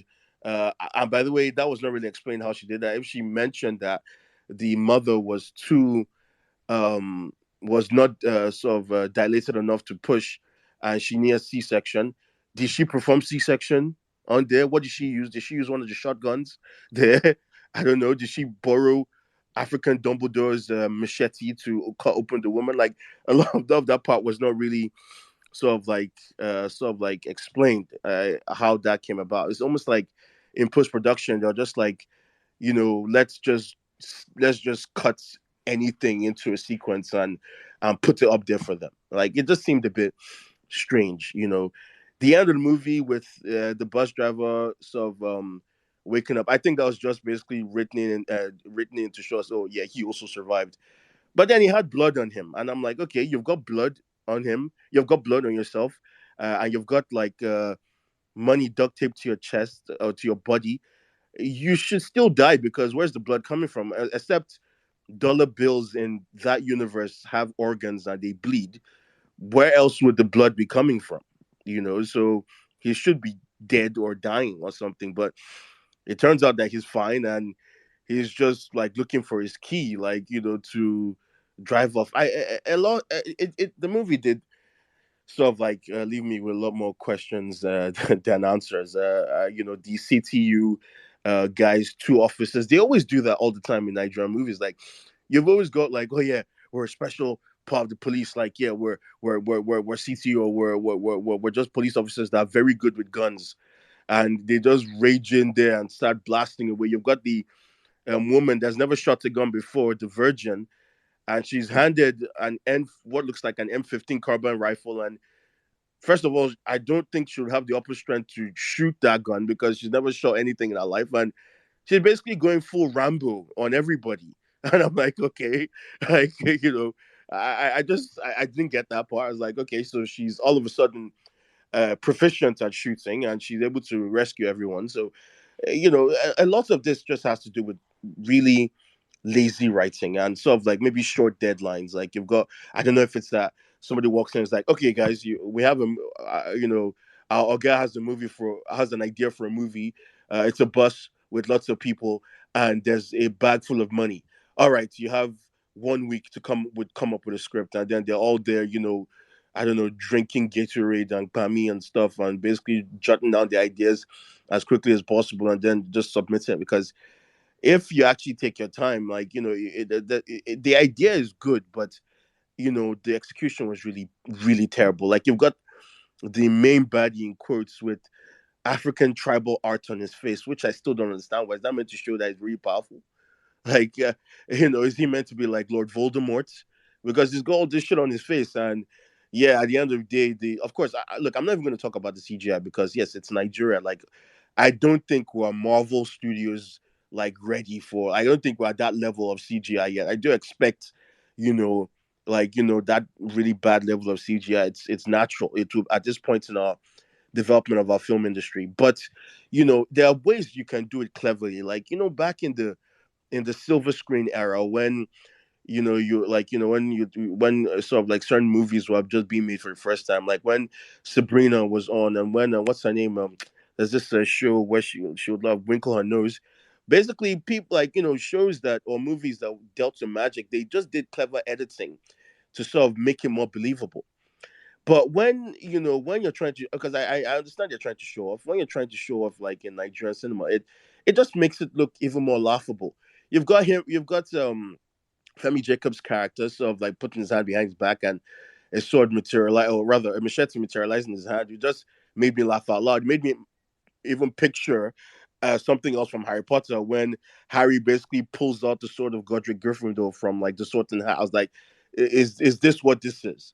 And then you've got Shola Shabua's character that walks in later, and then he's got the machete, and she doesn't even blink. Like, where do you get the machete from? She just ignores him as keeps talking to the nun. Like, those are some of the things that sort of like take away from it. But overwhelmingly, if you sort of like add everything together as an experience, uh, it was okay. It was a decent attempt. It was a decent attempt, but a lot more work could have gone into scripting. Could have gone more into post production with the cutting. Could have gone a lot more. Could have gone towards like just in general, even acting sometimes. Like I do love Shola Shubowale a lot, but she has this thing where she goes from 0 to 60 in 30 seconds when she's getting angry. And then the shouting basically takes away from the dialogue because I can't hear what she's saying. I feel the passion. I do. I feel it. I love it, but I can't hear what you're saying. Like she has gone full, you know, like she has gone full Oba from King of Boys. I'm like, I can't hear what you're saying anymore. Like, can you split the difference, you know? But of course, I'm not criticizing her acting. She's a fantastic actor. I couldn't do what she does, but you know, like maybe the director in that moment could sort of like pull her aside and like, oh, madam, please, you know, could you sort of like split the difference a little bit? I know that you're angry or you're fearful in this moment, but you know, the sound guy cannot hear what you're saying or something, you know. But yeah, that's my takeaway from it. Thank you for listening.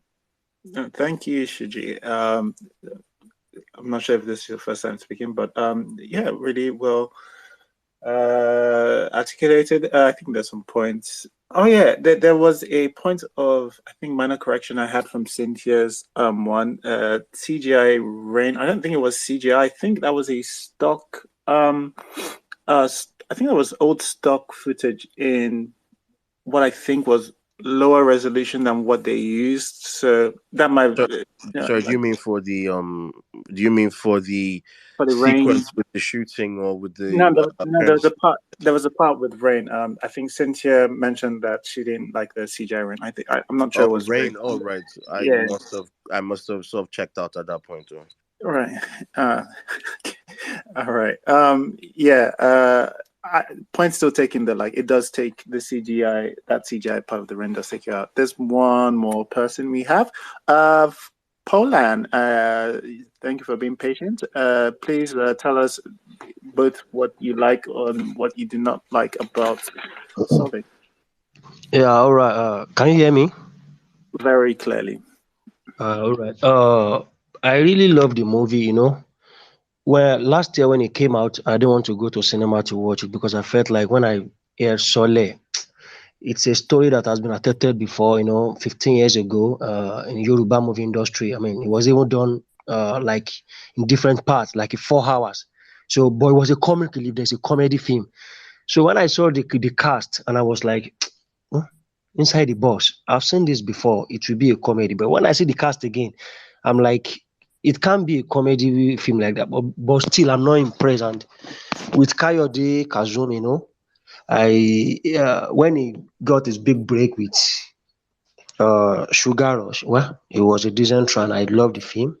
And then after that, it has been different films from one. So the good storytelling was not even there, no. So all these films, no better content, stuff like that. And I fuck with that a lot. You know, when I want to watch a film like that, in fact, Nollywood, it might even be an American film too. I like to know the production house, you know, who directed and all those stuff. It can't for me, and the casting. So same Kayode Kasum again and Adoniade, I felt like, hey, she has not attempted any big project before. This will really be a flop.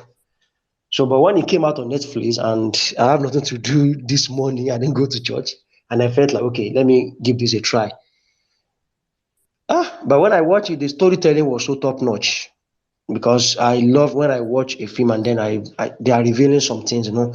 It's Soole, you know, the dangers in Soole, you know, and different, you know, deceptive characters in the movie, you know, from the professor to the virgin, different suspense. So the story, the content of the film was top notch, even though some technicalities were not really perfect.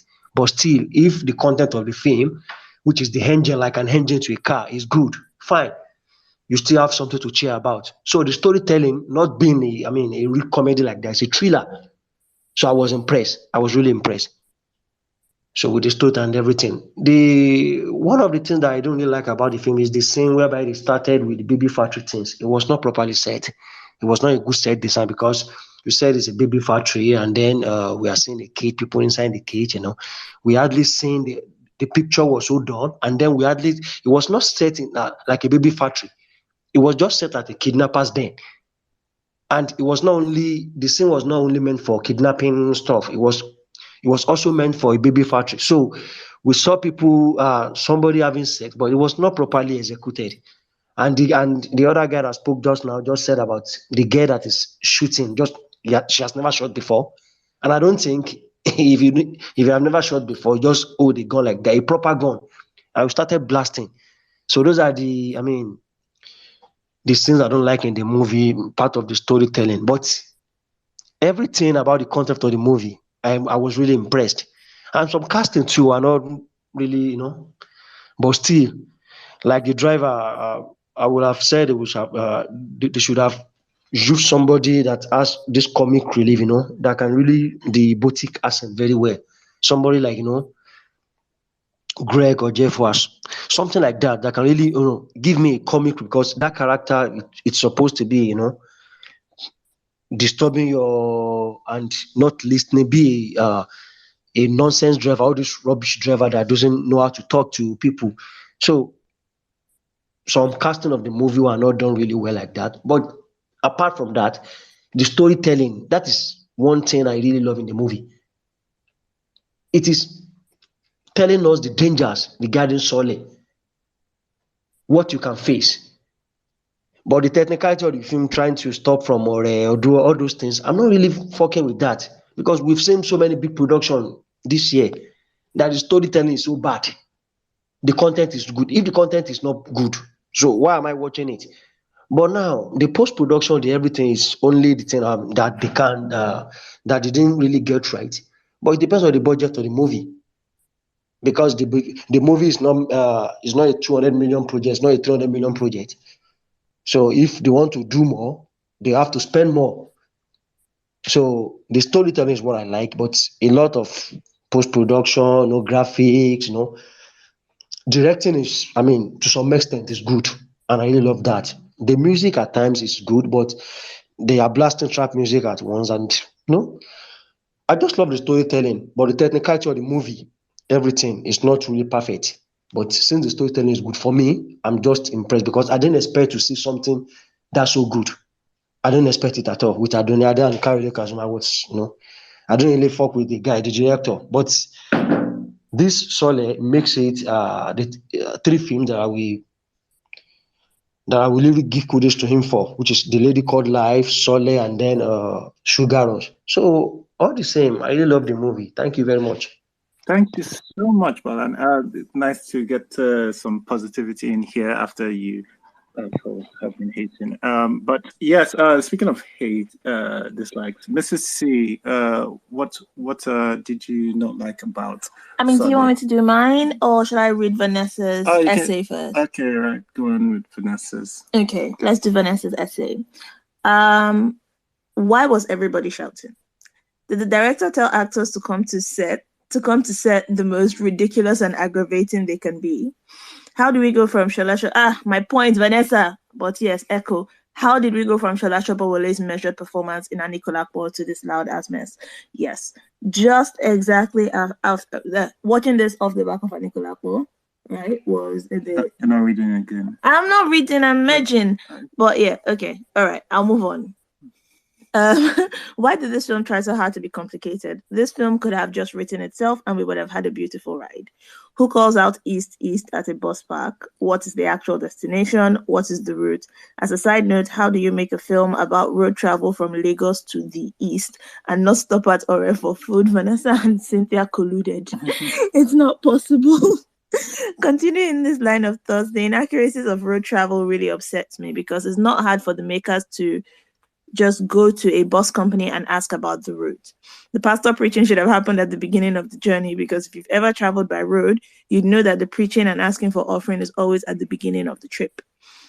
My major dislike that really put a damper on this film was the stereotyping of ethnic groups in this film.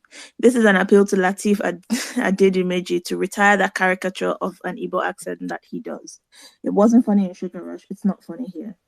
How do you make Odera Oji, an actual Igbo woman, put on a caricature portrayal of an Igbo woman? What about Prophetess? Was it funny there?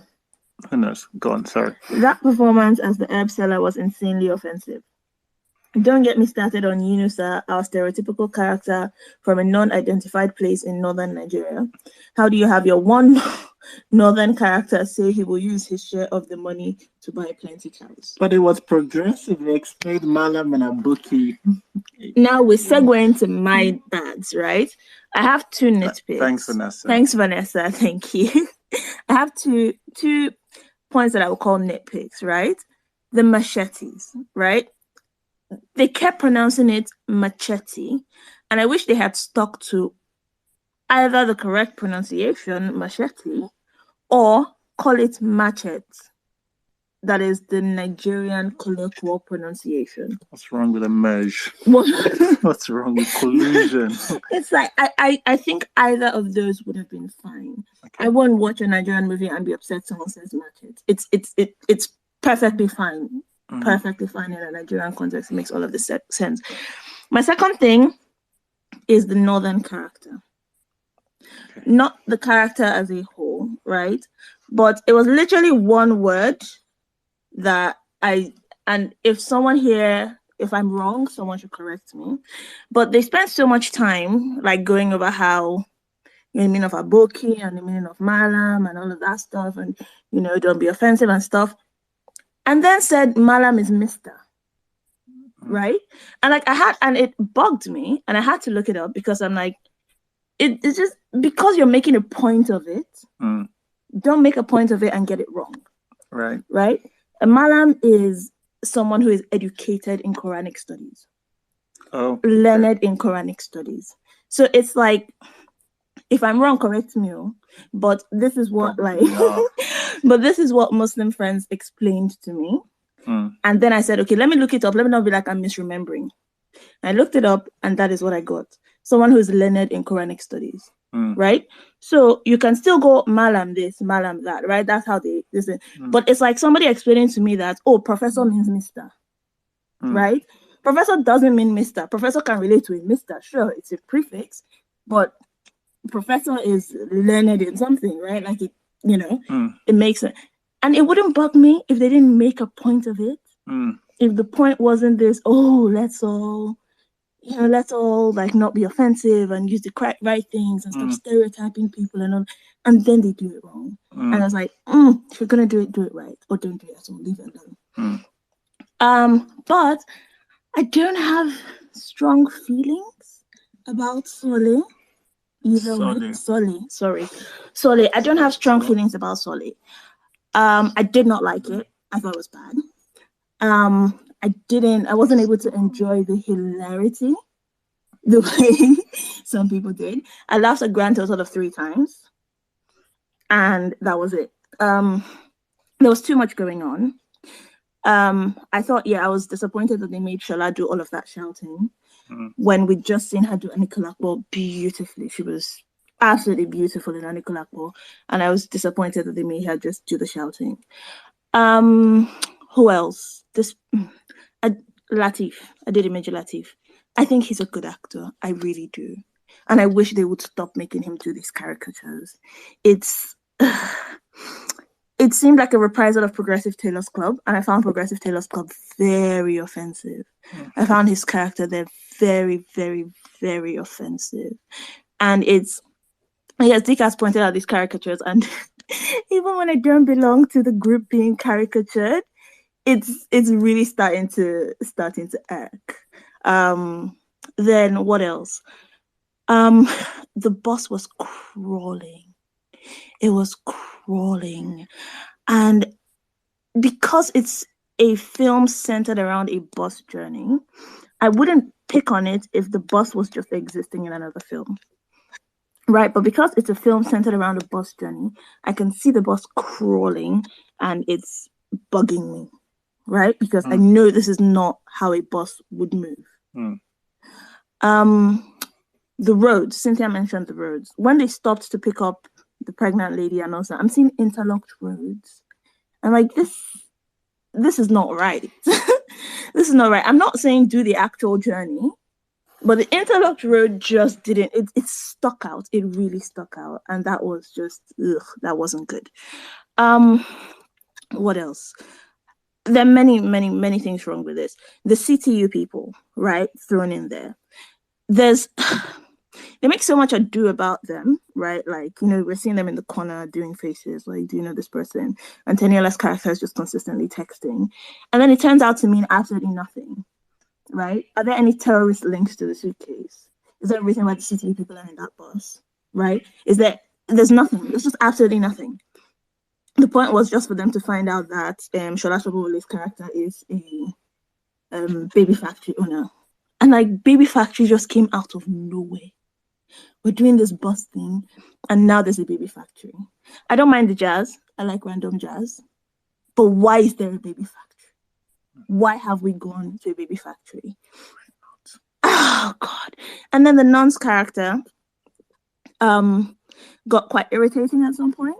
I mean, it feels wrong to even talk about poor characterization because it doesn't even seem like this film considered characterizing people.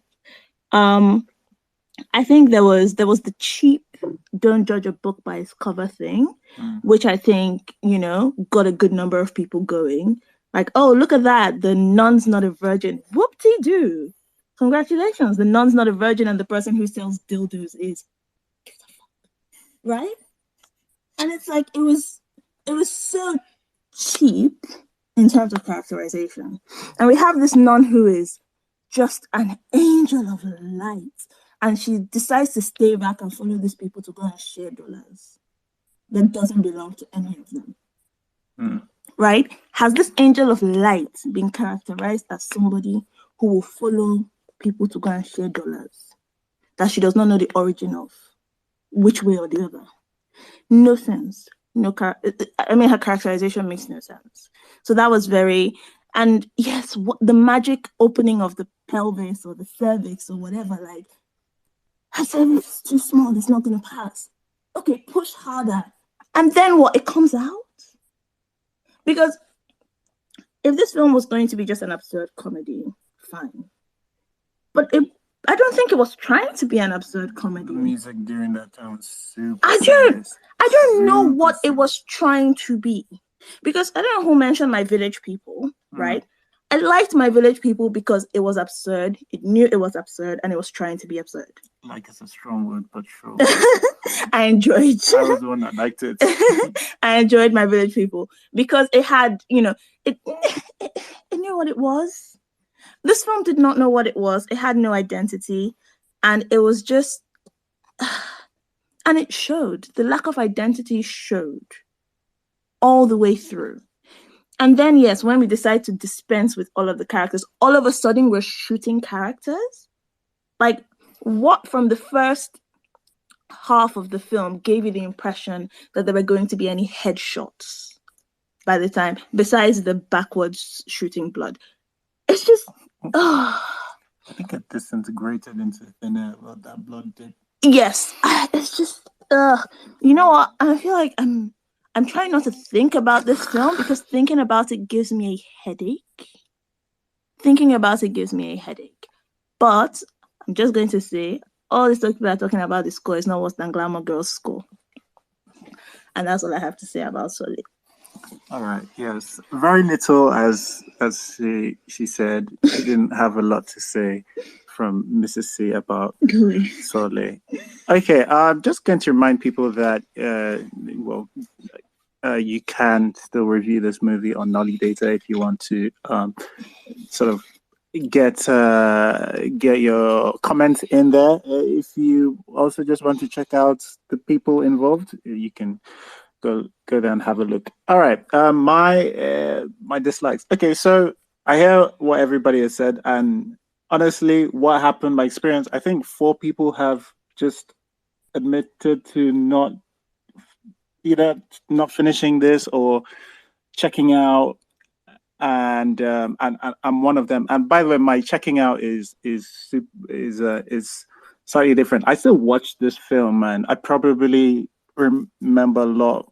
Well, I probably took in a lot of what it was trying to show at the time, a good proportion of it. But the reason why I said I checked out was because I remember at the point where I was seeing all the characters like Shola, Meg, even Meg. I don't recall seeing Meg put in a bad performance. And Meg is speaking to this nun, and she's speaking about something that feels like it should be a little private, and she's just saying like she's in a helicopter. And I don't understand what happened to all the talent that that I was seeing with my eyes. It felt like I wasn't there, so I don't know, but like it felt like everybody was fighting to sort of take the wheels. It felt like people didn't know where it was going, and like and so therefore everybody was like, all right, my time to shine, and I must shine, and I must act as loudly and as putting all of the emotions, like with the exception of I think Femi Jacobs. I think Femi Jacobs is relatively consistent from what I've seen from him. He was doing his thing, but like the connoisseur said something about like this was reminiscent to the 90s, Elliot's. I think it's closer to 2000s Nollywood. And because like at some point it looked like people were improvising. And I don't know if that was the case, but these aren't world-class improvisers. These they're not. I know some people enjoy the comedy, and like I think there's a type of person that enjoys this kind of lad brash comedy, and that's fine. If this is for you, good. Enjoy yourself. We can still be friends. We just can't watch comedies together. But yeah, there was just a point where I was like, oh, okay, this movie isn't going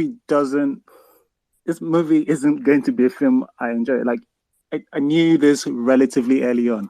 And just the more I saw, like, people I really like and respected put in very, very questionable performances, just the less my brain wanted to stay with the film. So, kind of things that I think I have some notes of some things. Some of the comedy, I guess, was again very loud, and it didn't feel confident. It felt like, like when you're not confident in your lines being funny, you should shout it and animate it. So just in case people don't find it funny, at least they'll find your overly animated gestures funny. And that was what I was getting, either through, hey, my comedy is funny, or hey, I'm really acting. That's what it felt like everybody was doing. And it's just quite chaotic to watch. People I really like and respect feel like they were doing, it felt like a brawl for attention. And there's something that made me, I just wanted to turn my back, because no, these aren't the people I like. So I think that really is as much as I'm going to say, because again, I think a lot of people have done very good jobs of stating actual things wrong with film. I'm just telling you why I checked out mentally. And my checking out, by the way, is probably not the same thing as you. Like I don't like to have my phone around me when I'm watching a film. I don't like I don't like people speak. Like I pause the films if I want to have a discussion. That's the kind of person I am when I say I checked out, I'm not saying like, oh, I went somewhere else or something. I just, my brain wasn't there with it. So that's what I mean. All right. So I think that's the roundup of Soole. That was something. Next week, I don't know what we're going to do next week. We have two ways where we could go. We could either have 2 doses of the setup 1, and then the setup 2 the upper week, or we could do I think there's a new Netflix series coming on, and then we can do Aki and Popo next week. All of those roads are my favorite roads at this point. So I don't know where we're going. I haven't seen one from each side, so who knows? But thank you for coming to Nollywood Film Club. We do this every Sunday, 6:00. Don't forget, if you want to rate and review Soole, you can go to Nolly Data and do that there. Give some of the speakers a follow if you care about Nollywood, if you want to find more about Nollywood. And oh wait, we have not done sorry, we haven't actually done our summaries. My bad. All right, let's make this quick, please. TFR, please, summary of what you thought of Soole. I thought it was ridiculous and I didn't enjoy it. I mean, if it's for you, I guess, but it wasn't for me and I don't recommend. that's my summary. Thank you. All right. Thanks, Yafa. Fida? Hi. I recommend this movie. It was so heartbreaking sitting through this entire session, but I took everybody's perspectives and I've seen what they've said. I would say watch the movie, see what you think, see if you laugh. But yeah, recommend it. Thanks. Thanks, Fida. Sorry you went through this. Everybody has the idea. Pray for one of these people's day to come. It will come. All right, Yinka, please, the summary.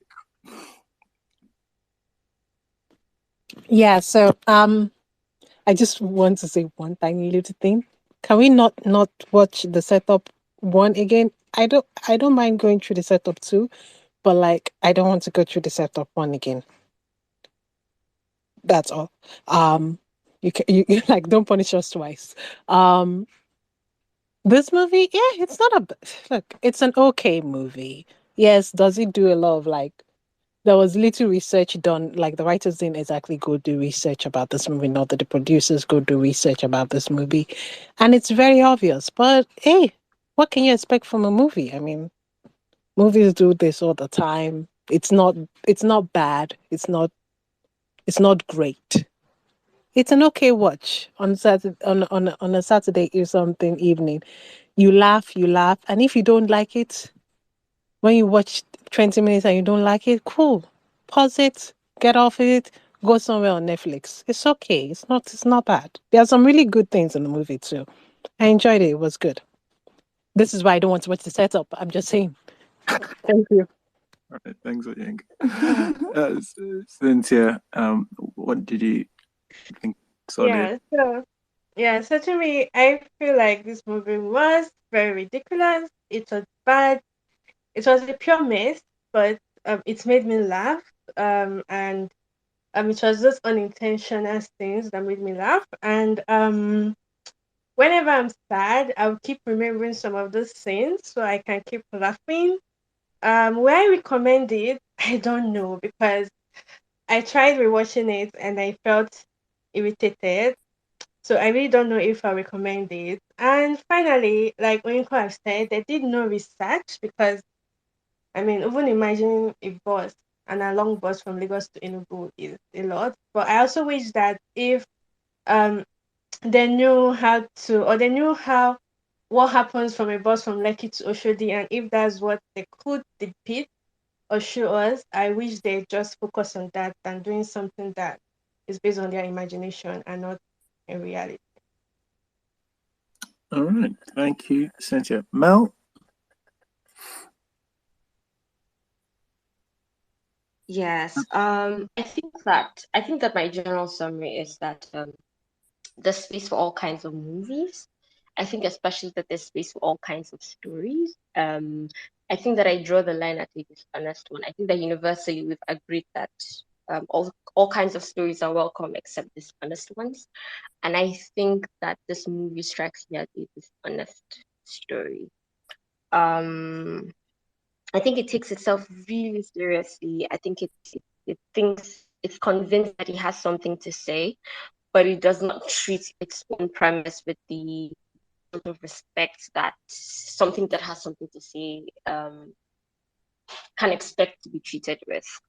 I think that it's that to a lot of speakers today, it's been that whatever enjoyment they had from the movie came in spite of the movie rather than because of it. And I think that that's very indicative of just how divergent the point of the film is from maybe the execution, maybe the spirit of it. I'm not sure. But there's something about it that just feels very dishonest. I don't care for it. I would never think of it again. Well, we avoided a second read my lips ode, but thank you, Mel. Elizabeth? For me, I think I'm the sort of person to if I catch small absurd humor in your movie, I'll start not to take the movie seriously and just go with it. But this movie is bad. I do not think it has a watch value. Well, especially for me, considering I see a lot of its flaws and gaps. So I'll just say it's a one-off thing where you're watching it and you're asking yourself, what the fuck am I watching? Yes. If it's that kind of experience you want, don't take it too seriously. Just watch it as it comes. Overall, I don't think this movie is groundbreaking. Everything that was funny here was unintentional, was in the absurdity. I don't think the direction was great. I didn't think the acting was great. I didn't think a lot of things were great. Editing was bad, choppy, but at least you can hold on to the ridiculousness. Thank you. Thanks, Elizabeth. Taz? Hi. Okay. It was unintentionally hilarious watch the first time. However, I don't believe this pony has a second trick, so I probably wouldn't watch it again. Unless for some reason I had to. I would actually recommend it. I think the laugh you get when you realize just how absurd it is worth it. And I would like to see the professor and the Muslim guy in like a Nigerian superhero movie where they're just jazzing people and shooting them with arrows. But that's it. All right. Absolutely here for a jazz Nollywood superhero movie. Mrs. C. I think this film was atrocious and you couldn't pay me to see it again. However, I've also done a set and I see that a lot of people did enjoy this film, unironically. So I guess there is a market for this. I'm just not part of that market, and that's okay. That's okay. You don't have to be part of the market. You can just be alone, a hater on your own. I, on the other hand, also think the same thing. The first half is really boring for me. When it starts getting ridiculous, which is actually people who kind of like this film, their least favorite part, I think, that's when it gets fun for me, which makes sense because the parts you know, if you like the film, of course we're not gonna agree on what parts are funniest. All right, but you know, it is what it is. I understand I get it. There's a market for this. I'm very interested to know how ridiculous we can write, like how ridiculous a movie can be, and we would still accept it. Because I'm just struggling to think how, in terms of plots and what we could do. But all in all, no dwindle. But thanks a lot to our speakers. Thank you for everyone who has listened. I really appreciate you guys. We're back again next Sunday, 6:00 every time. WAT what? And see you till next time. Bye-bye. Bye. Thanks for listening to the episode. If you enjoyed listening and would like to join live, just follow us on Twitter at IrokoCritic and join us every Sunday, 6 p.m. West African time on our spaces.